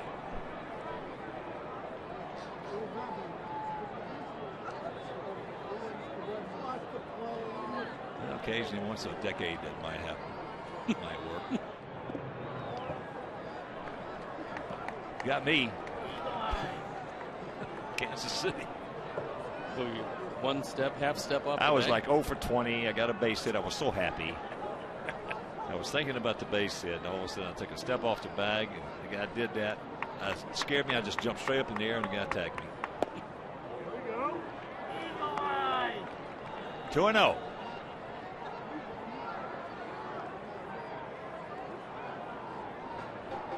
Not a whole lot of pitches for Williams at this point, but again, just his second start of the year. So a few guys starting to stir in the bullpen, although nobody throwing quite yet.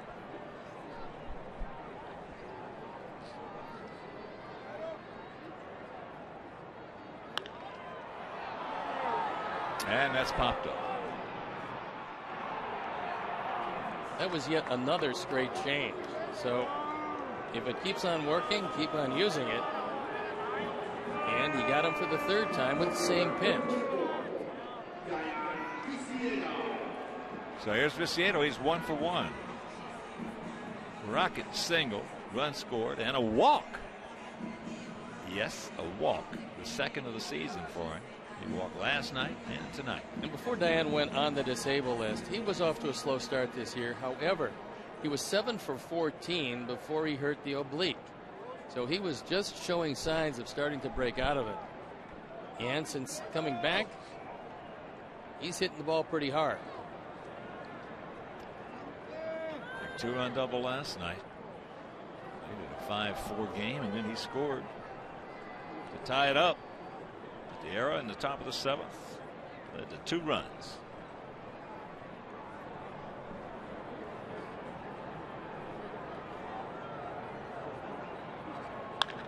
Bullet by Callaspo. Well, Callaspo had no chance. Just a rocket. When Viciedo is right, that ball just explodes off his bat. So there was an instant where Callaspo started to think about diving, but while he was thinking about it, that ball was thinking about finding Trumbo in left field. Couldn't get up the glove near in time, so first and second, but 2 outs.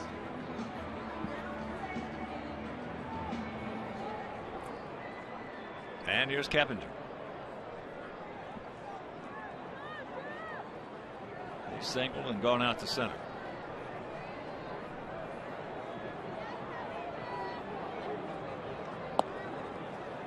Now the bullpen is up and going for the Angels as Mike Scioscia probably noticing there's been a few more very hard hit baseballs the last couple of innings.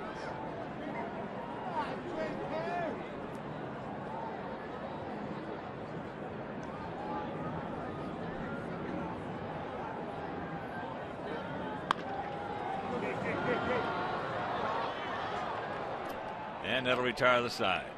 We get a couple of hits, strand a couple, but we trail it 3-2.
Sox fans, on Monday, May 27th at 6:10, our Sox take on the Cubs. And the first 20,000 fans ages 21 and over will receive a White Sox Miller Lite beverage route. It's not just a good time, it's Miller time. Miller Lite, official beer of your Chicago White Sox. WhiteSox.com or 866-SOX game. Matt Thornton comes into the game at 0-1. The ERA, a very good 2.61 on for the 18th time. He inherits a one-run deficit. As Quintana went 6, gave up only 5 hits, fanned 5, walked a couple, and gave up 2 earned runs on the first 2 hitters of the game, and that was that.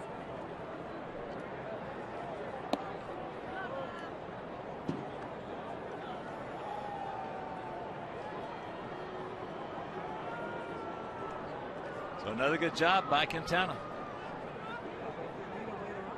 A game where he probably threw well enough to win, but at this point hoping for no decision. Yeah, there's a chopper. 1 out. Harris now 0 for 3, a strikeout. Ground out to short, and a ground out to third, and then bring it by in that.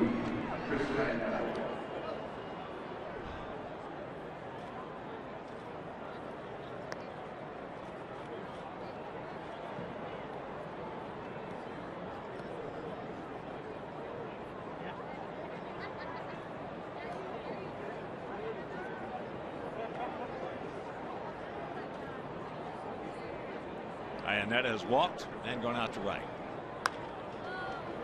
Shanked it, foul.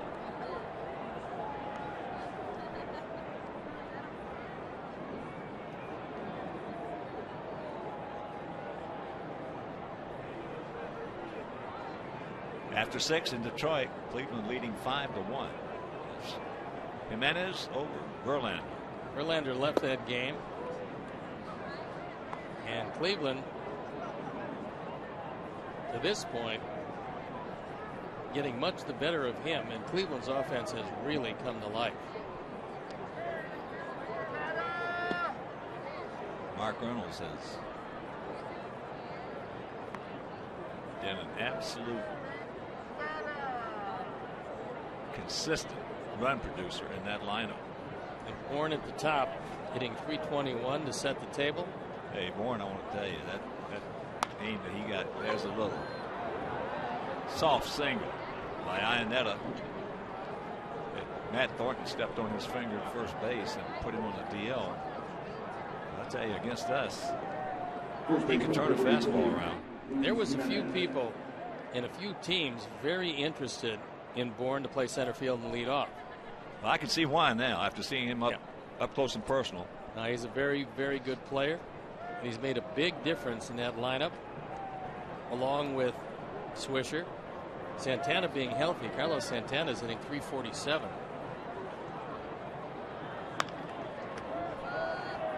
This young man right here, just 24 years old, Luis Jimenez, is 0 for 2, and he is two absolute rockets.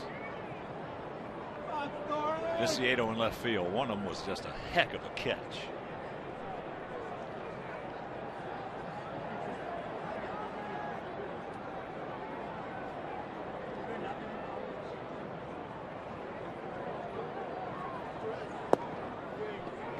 Oh, and 2 the count. As I mentioned, last year in Salt Lake City, 309, 16 homers, 85 knocked in. Mike Scioscia has really had to mix and match this year, hoping to eventually get some semblance of a starting lineup. Of course, Robin Ventura feeling the same way. I tell you, there have been a few managers had to do some scuffling around and manage. You know, managing a ball club is like hitting a 60-degree or a 64-degree wedge in golf. When you put that 64 or 60-degree wedge, you're in trouble. So when you got to manage, you're in trouble. Yeah, if you gotta keep different lineups. Joe Madden last year used 151 different lineups, and this year on the verge of doing close to the same thing. And when you do that, if you have a decent year, it's pretty much a miracle. Well, you take a guy who's had to slice and dice, Joe Girardi of the Yankees. A guy who's had to slice and dice, John Gibbons with the Toronto Blue Jays. A guy who's had to slice and dice, Mike Scioscia. A guy who's had to slice and dice, Robin Ventura. And yet the Yankees have been able to stay afloat in a three-way tie for first place in the East. Yeah, that's amazing. All right. Attaboy. Rack a bomb. 7th inning stretch. We trail it by 1.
Couple of defensive changes for the Angels as Mike Scioscia came out to meet with Jeff Nelson. J.B. Shuck, who started last night's game, moves into left field. That shifts Mark Trumbo over to first base. taking Luis Jimenez out of the game. Flowers, Green, and back to the top of the order with Diaza.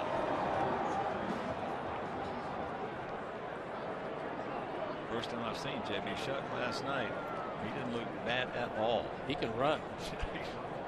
Got that right, driver. He can run. He can run. He scored a big run from third base on a pass ball.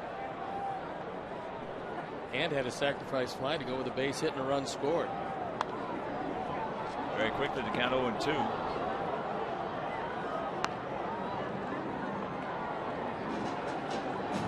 Right-hander and left-hander up in the pen for the Angels. Although Williams has kept his pitches to a minimum. This is pitch number 84. Jerome Williams pitched himself a good ball game. That's in the center field. And out number 1. He has changed speeds. He has used the outside part of the plate, the inside part of the plate. A couple high neck end pitches to our right-handed hitters. And showed a much better straight change than we were Ask led to Adam Dunn believe if he you had. don't believe it. Yeah. Used it very well to him. And he has not been afraid. And sinker ballers don't do this too often. He hasn't been afraid to jam the right-hand hitters. He's come inside. He's used the whole 4 quadrants. Because you look at his stuff, he's not going to. Not going to impress you there.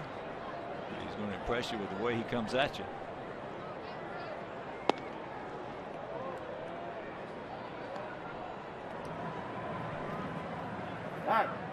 Scott Downs, the left-hander, and Garrett Richards, the right-hander. Yeah, that infield single that Tyler Green got back in the second, he hit it so bad nobody could make a play on it. He really got in way inside. Broke his bat. The old Doc Edwards shot. That's high in the right field. 2 down.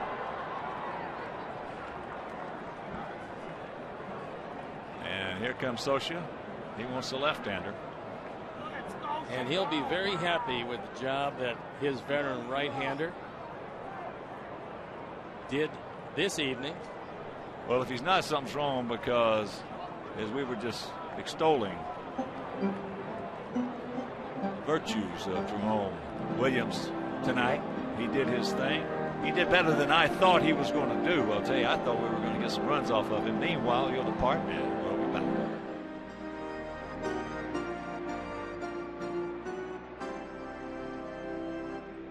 This pitching change is presented by the Chicagoland Plumbing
He brings Scott Downs in. He's 0-2, but the ERA is very respectable at 2.92 on for the 16th time. He is their situational left-hander. Opponent's hitting 292. That's not a particularly good number. But usually he's very tough on the left-hand hitters, and he'll be brought in to face Diaza. And then most likely, if he doesn't get him, he won't be around to face Ramirez, Rios, Canerco. Scott Downs, one of those guys that's just got a way about him of getting it done. He gets it done. Again, his stuff's not going to pressure that much, but all he does is get you out. He's been used as just about everything in the major league. Yeah.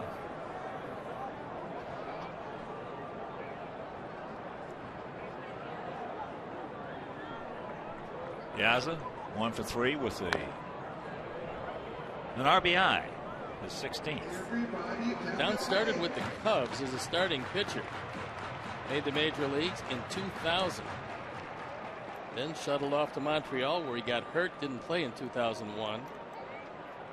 After Montreal, went to Toronto, apparently liking Canada, before moving to the Angels in 2011.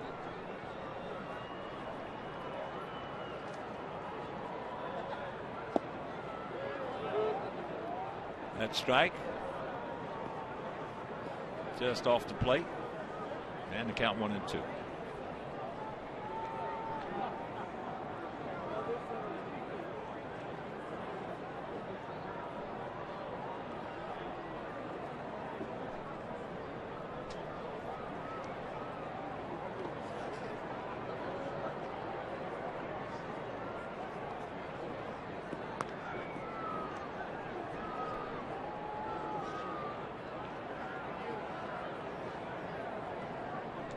Yeah, the Dodgers for a long time had a little left-handed reliever and then came over to the American League. You watch him from the on-deck circle. You say, what is this? As he got him. Meanwhile, we'll go to the 8th, trailing 3-2.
Behind the game summary, it's 3-2 Angels. With the Sox 7th. The Angels 6 in hits with the big 3 in the error column. Mike Trout with a 2-run homer in the first inning. And Jerome Williams threw the ball very well. Your Chicagoland and Northwest Indiana Honda dealers, as reliable as the cars themselves. So Jesse Crain comes into the ball game, and Jesse has been very good out of the pen. ERA 120 on for the 19th time. He's in relief of Matt Thornton, who kept it right where he found it at a 1-run deficit. Top of the order, Callaspo, Trout, and Pujols. I was talking about a little left-handed reliever who came over from the Dodgers to the American League, and you look at him from the side, you say, what is this guy? He doesn't have diddly squat. You get up there, all of a sudden, he throws that changeup, little sinker, little slider, and grabs some bitch, Hawk. And that was? Ronnie Peronowski. Had a screwball, didn't he? He had everything. Everything. It was all speed he had. He had everything but a fastball. Good pitching coach for a long time with the Dodgers. I couldn't hit that guy with a banjo. And of course, none of my teammates could either. He just, every time he went out there, he just stuck it right up, you know where.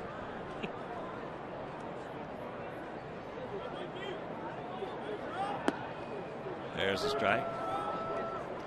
Well, I was figuring it out this morning. Got my scorebook out, Stoney. I was thinking, how in the world can we be 14-19 coming in?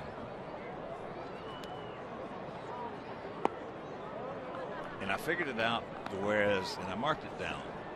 We have pitched well enough to be 22-11. There is no doubt about that. We have pitched well enough to be 22-11. And that's up and down the starting rotation, by the way. Oh, yeah.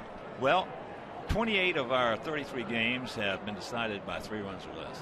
And look at the errors we've made again, and the plays we haven't made besides the errors. As there is Juddy leadoff walk. And here we are, 14-19, and trailing here 3-2. Don Cooper, who you're looking at, has himself pretty good pitching staff. But it doesn't matter how good your staff is. If one, your offense trails all of baseball in on-base percentage, right down near the bottom in runs scored, and your defense has been, well, atrocious. Yeah, that's putting it nice. That's putting it very PC. Yes. If we could cuss, we could really tell you how it's been. Well, Cooper can do something that no other pitching coach in the big leagues can say. Since 2003, Sox have made a Major League best 900 quality starts.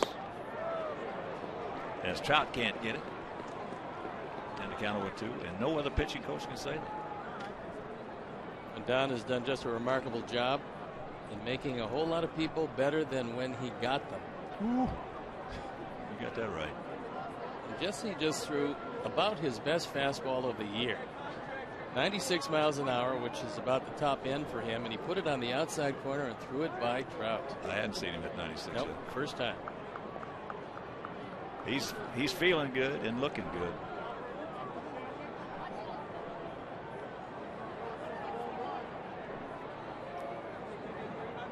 Well, he's an anchor out there in that bullpen.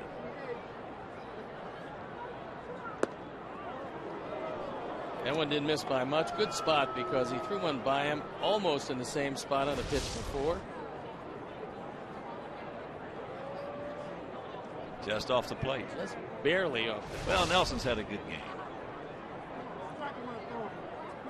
Nelson's had a good game back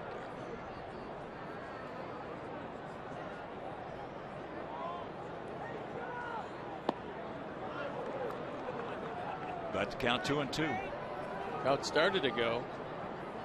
The last instant was able to check it up.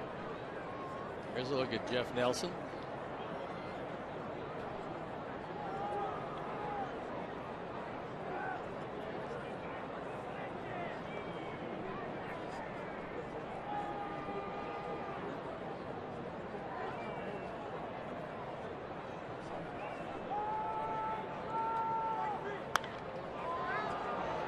And that fastball popped up, trying to come back, but it won't get there. 2 rows back. Well, Jesse, as you would expect, has said that he's at his best when his good curveball is in the zone. He's got 2 speeds with it. He comes straight over the top. And when you have to respect the curveball, he's got more than enough on the fastball to throw it by.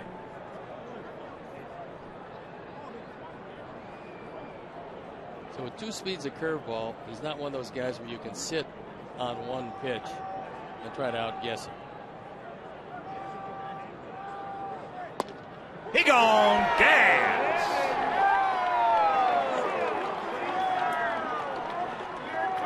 And if you do try to outguess him, you're liable to take one, getting the whole plate for strike 3. Well,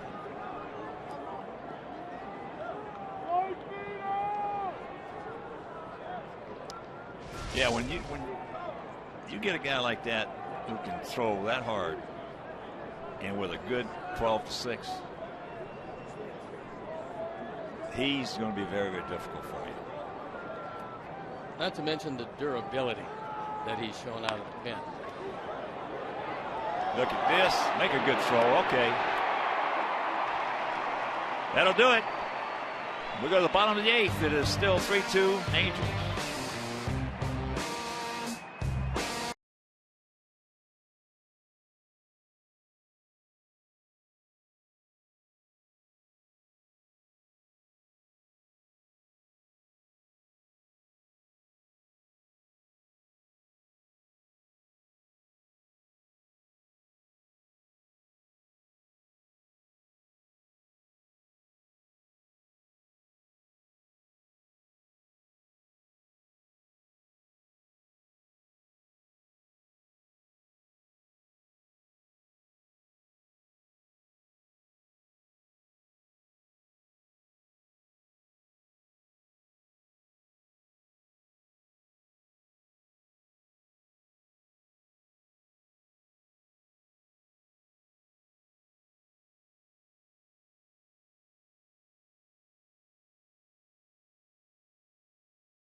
And you can check out the White Sox baseball blog at WGNTV.com, sponsored by Jeff Vukovich, your local nationwide insurance agent serving the area for 34 years. So to join the nation, visit JeffVuk.com. Nationwide is on your side.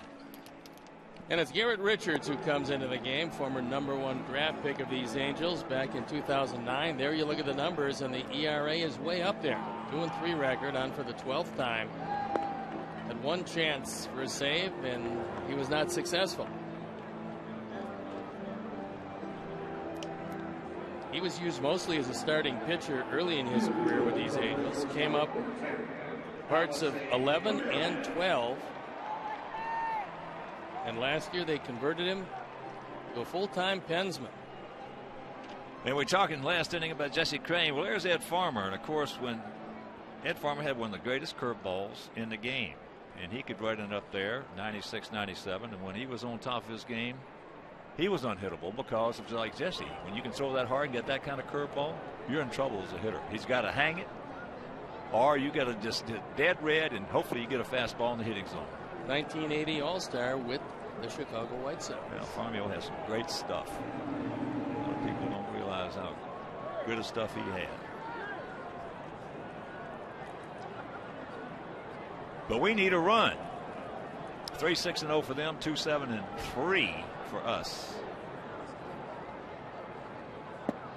Takes it up, and the count 2-0. Alexei 0 for 3 last time up. Hit a bullet right to Trout in center field.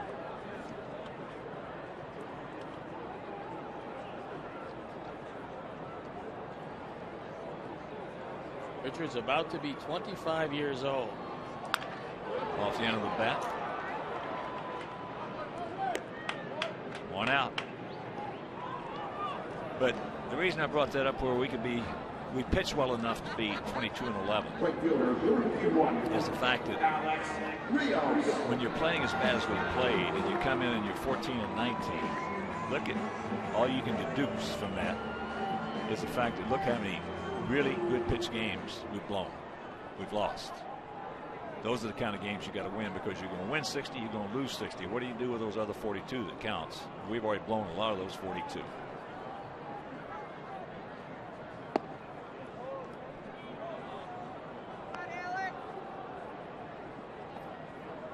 Alex gave an eyelash from a home run in the third inning.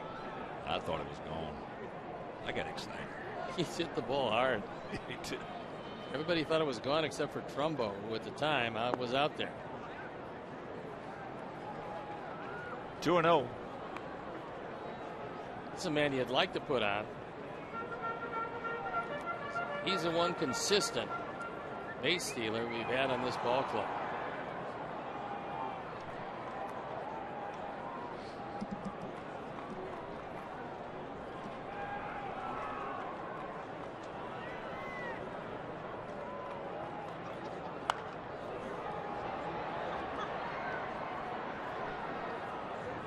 Next to us, there you see Victor Rojas on the right, Mark Gubicza on the left. Gubicza on a 20-game run. Son of Cookie Rojas, very outstanding television team. In fact, Gubicza, when I was here in '86, one of the first guys. The first guy I tried to trade for was Buddy Bell. The second guy I tried to trade for was Mark Gubicza. He has some kind of sinker. That ball hit well into right center field. Stretch. Trout right back in front of the patio on the track, hauls it in. That's the hang Wolfham, 2 down. You're not going to hit the ball over Mike Trout's head if it stays in the ballpark, because he is as deep as any center fielder in the game, and he starts that way and stays that way all night. He's of the philosophy that you can live with a single, but if you're going to hit a double, it best be in the gap, because it's not going to be over his head.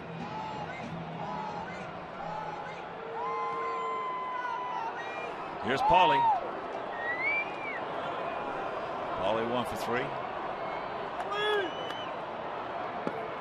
Breaking ball strike.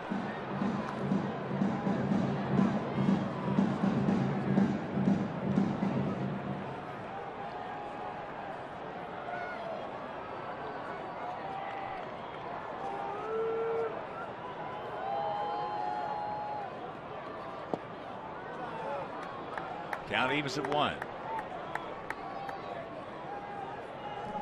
If you're just tuning in, they scored 2 in the first. Long home run by Mike Trout. We scored 2 in the second. We had 5 hits in that inning, only scored 2 runs. They got an unearned run in the third, and that has been it. Another unearned run. 2-1.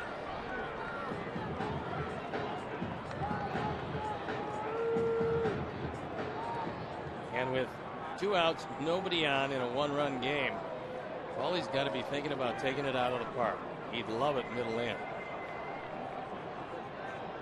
Well, if he gets it middle in, they've made a big mistake. That's fly ball in center field. So 1-2-3 inning, and we're into the 9th.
There's a look at Mike Trout.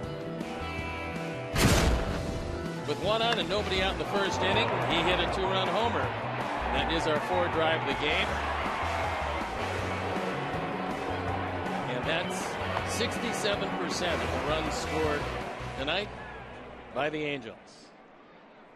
A couple of hits for Trout and a couple of decent plays in center field.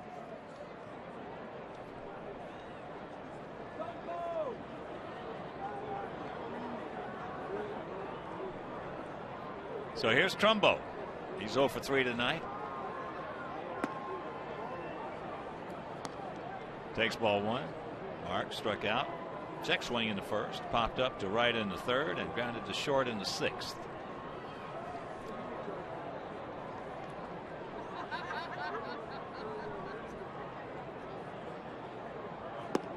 There's a strike. Count evens at 1.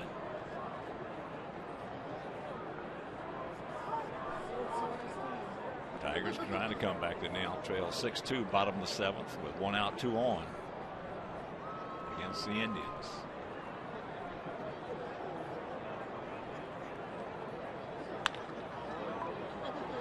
Off the glove. So the leadoff single.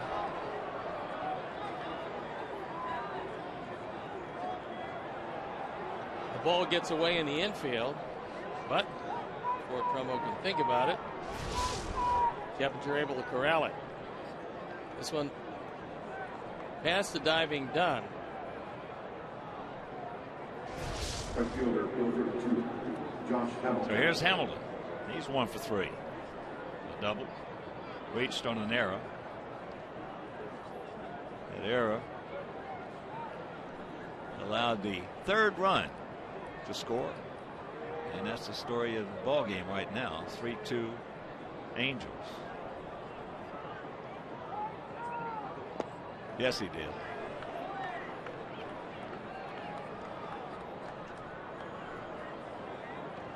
We saw Ernesto Ferreri last night, and he is throwing once again tonight. He's got a very lively arm, and amazingly enough, San Diego let him go. But at the time, they had a very strong bullpen. There's a good hook. They must have. Well, that was, let's see, they had Gregerson, they had Adams, they had Heath. Pretty good pen, and he's become a good player. That's in the center field, softly hit. 1 out. Second baseman, fielder 7. Bottom of the 9th in Kansas City. Yankees leading 3-2. Mariano is on. Hosmer at the plate. Minnesota leading Baltimore 8-5, top of the 8th. In Minneapolis, Tampa Bay leading San Diego 8-7. I'm going to predict that Mariano gets him for his 14th save. I'm just guessing that. I don't like the idea. Your iPad's faster than mine. It's the slowest iPad I've seen, so if it's faster than yours, you got to check it out. They're just giving me I know the how to check it out. They're just giving me the scores of the '85 World Series. The key words here is check it out.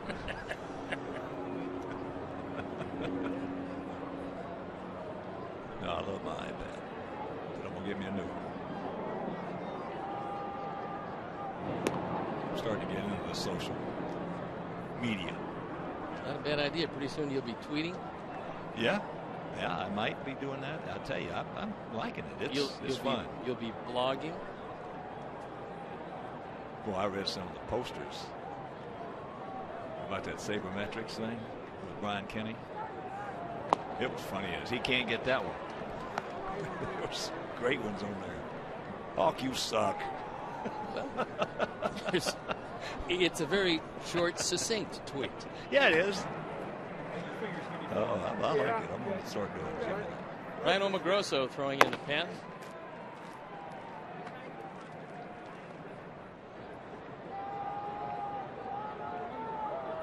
Up high. Kendrick is lined hard, real hard to third, struck out and grounded to short. Detroit has snuck within one heading into the top of the 8th inning.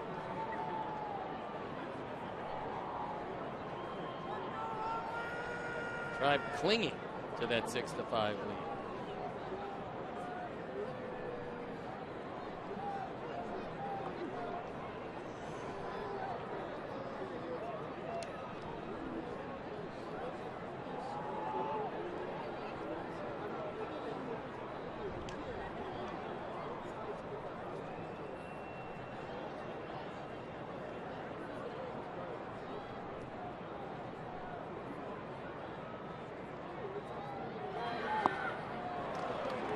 Good two.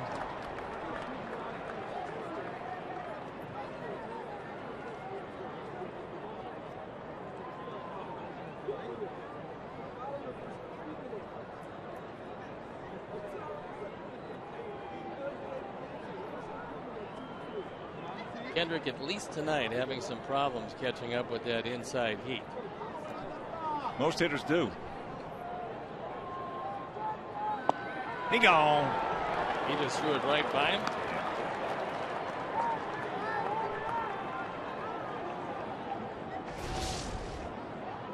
Shortstop, number 20, Brendan Harris. 95, inner portion. Bit of a tardy swing. A very good hitter.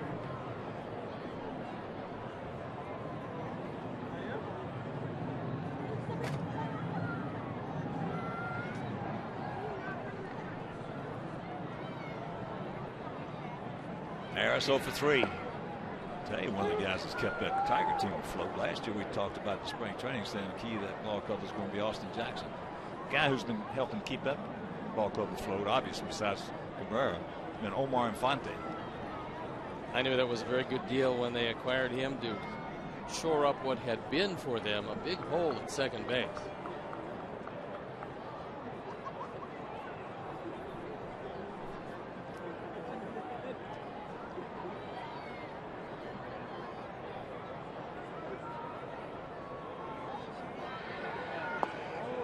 Curveball high.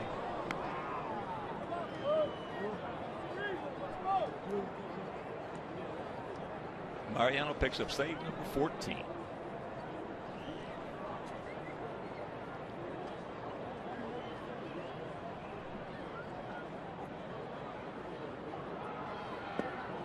Drops it on him right there. So 1-2 the count. Mariano says he wants to retire at the end of this year, says he's going to retire. In the meantime, all he does, he's perfect at 14 for 14. Just keeps getting people out. The greatest that ever lived.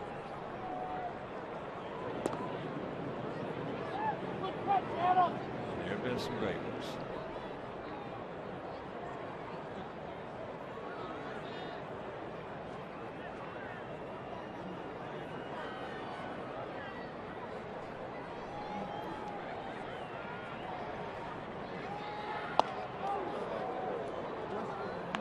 Fastball at 94. 2 out, 2 balls, 2 strikes for our guys in the bottom of the ninth. Dunn, Viciedo, Gebinger. Scheduled hitters.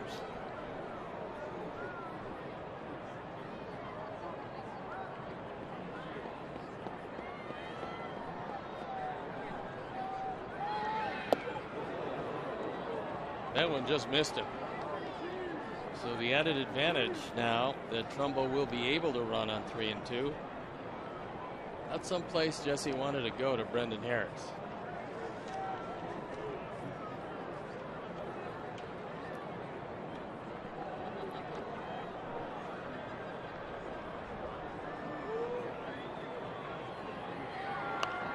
And that's foul back, Souvenir right side.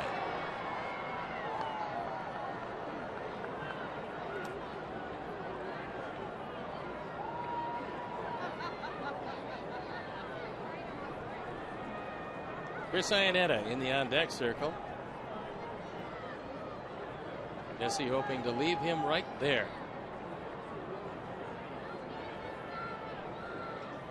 Now field around to the right. Gap out there in left center.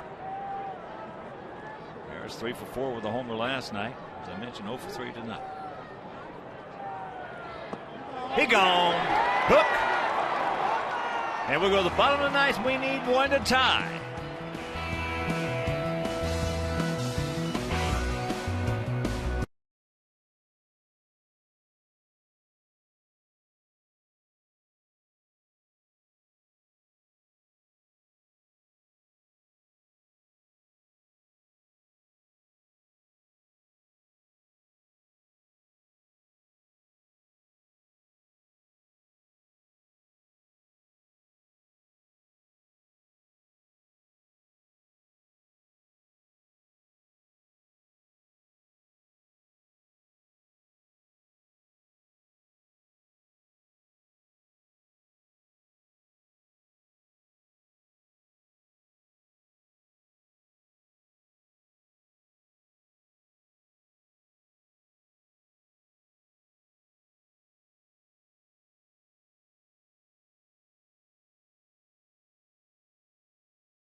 And shop for great White Sox memorabilia at the annual garage sale. Proceeds benefit White Sox charities. So for more information, visit whitesox.com.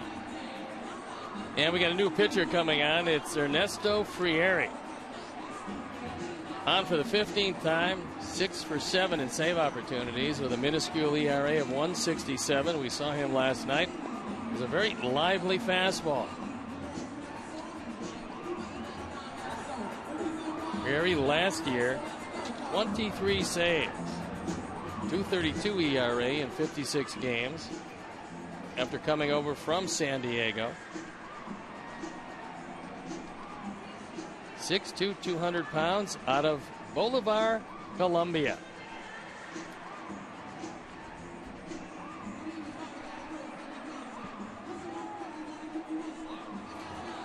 Adam Dunn pretty happy to see Jerome Williams leave this game. You better believe it. He doesn't want to see any more of those changeups for a while. Well, as we talked about, the worst 5 words you can tell a hitter. You can say, hey, he's got a great fastball. The guy doesn't care. Yeah, he's got a great curveball. He doesn't care. You tell a hitter that the guy's got a great changeup. That's the worst 5 words you can tell him. Well, the only time he really broke it out was to Adam Dunn. So he had a game plan reserved for just one guy. What did he throw it? Just 2 or 3 other times during the game? That's about it. Adam?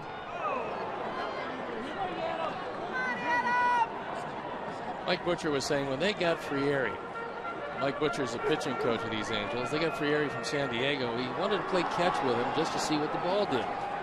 And he said he didn't particularly throw him a hard fastball, but he put something on it. He said that ball almost hit him right in the face. He said you just don't see it coming, and you don't believe the life it has on it. Well, that's the whole key, the life, the late movement.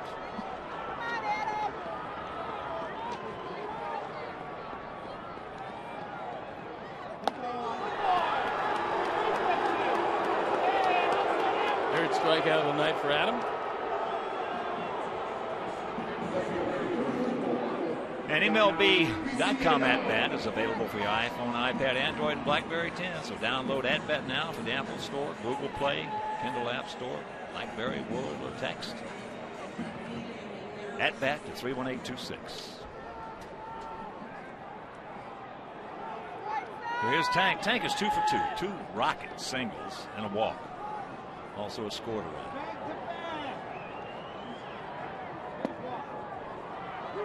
Takes first pitch strike.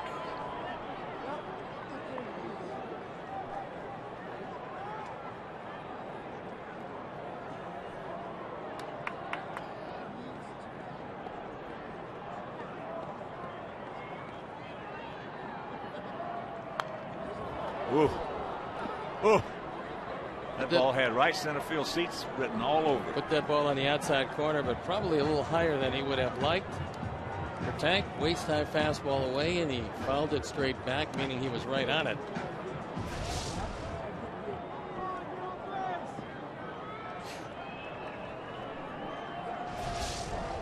Berry now has 25 strikeouts and 16 in the third inning. Breaking ball, no.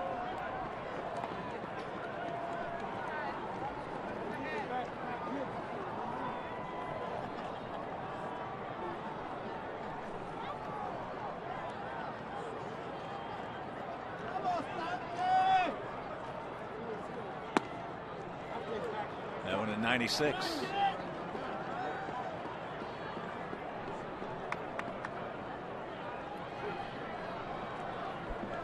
Jeff Keppinger in the on-deck circle would just as soon get an at-bat with Viciedo on.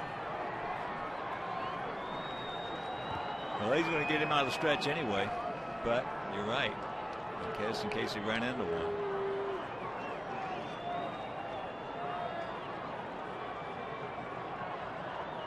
Outfield very deep all the way around. Well, that's just a byproduct of pitchers not hitting. If they knew how much more the hitter loved to face him out of the stretch and out of a windup. And there's a ball back to the middle. Well, the one-out single. Tank 3 for 3.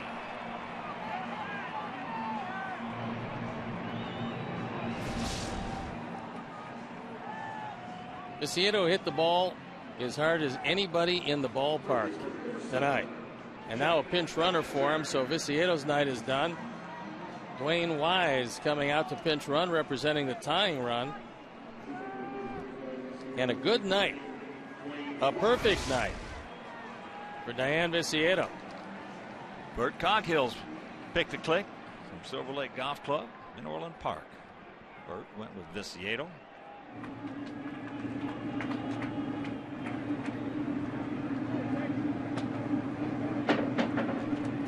Here's Keppinger. Chopped a single in the hole between third and short. Went out to center and hit into a 6-4 fielder's choice. He was faced for Airy 3 times. He's 0 for 3.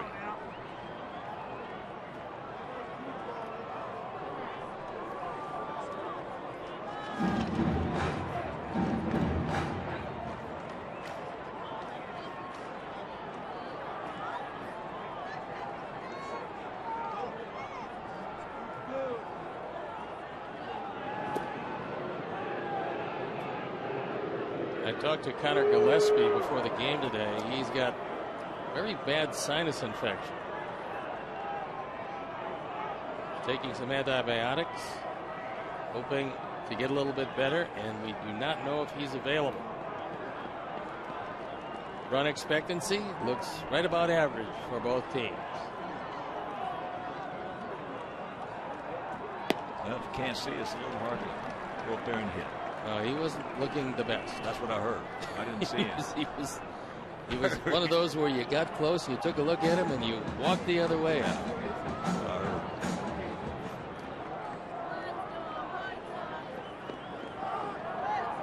Indians have added a run, leading 7-5. They have the bases loaded, 2 out, top of the 8th.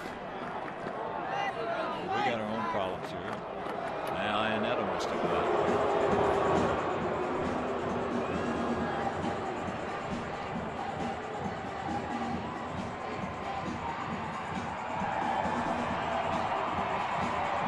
Mike Scioscia, his pitching coach.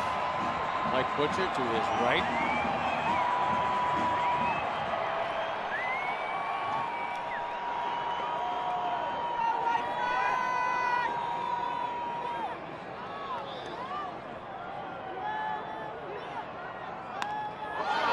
That ball into left center field. Get down!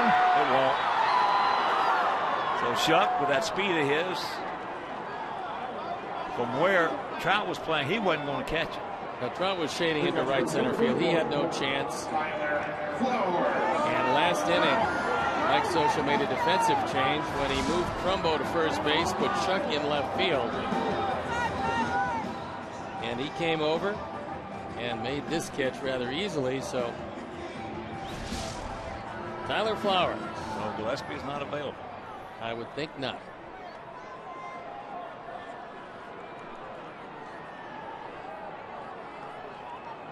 Come on, Tyler. Running one, buddy. Come on, Tyler! Just tuning in. Quintana pitched well. Threw a lot of pitches tonight. 3 errors certainly did not. There's Connor. Help his pitch count.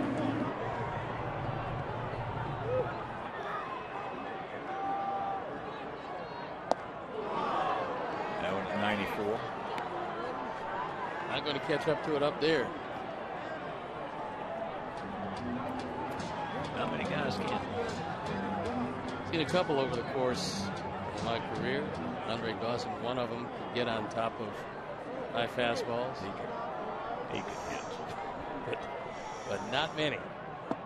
There's a strike and the count 0-2. So we're down to our last bullet here. 2 out, 0-2 to count.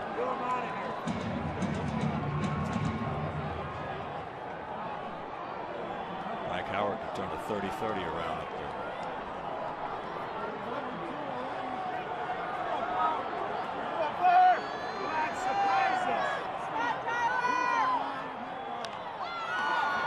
When that ball comes down, this game will be over. So we get another fine pitching performance from our starter. Jesse Crain did a terrific job out of the pen, as did Thornton. But we lose at 3-2, and we'll be back.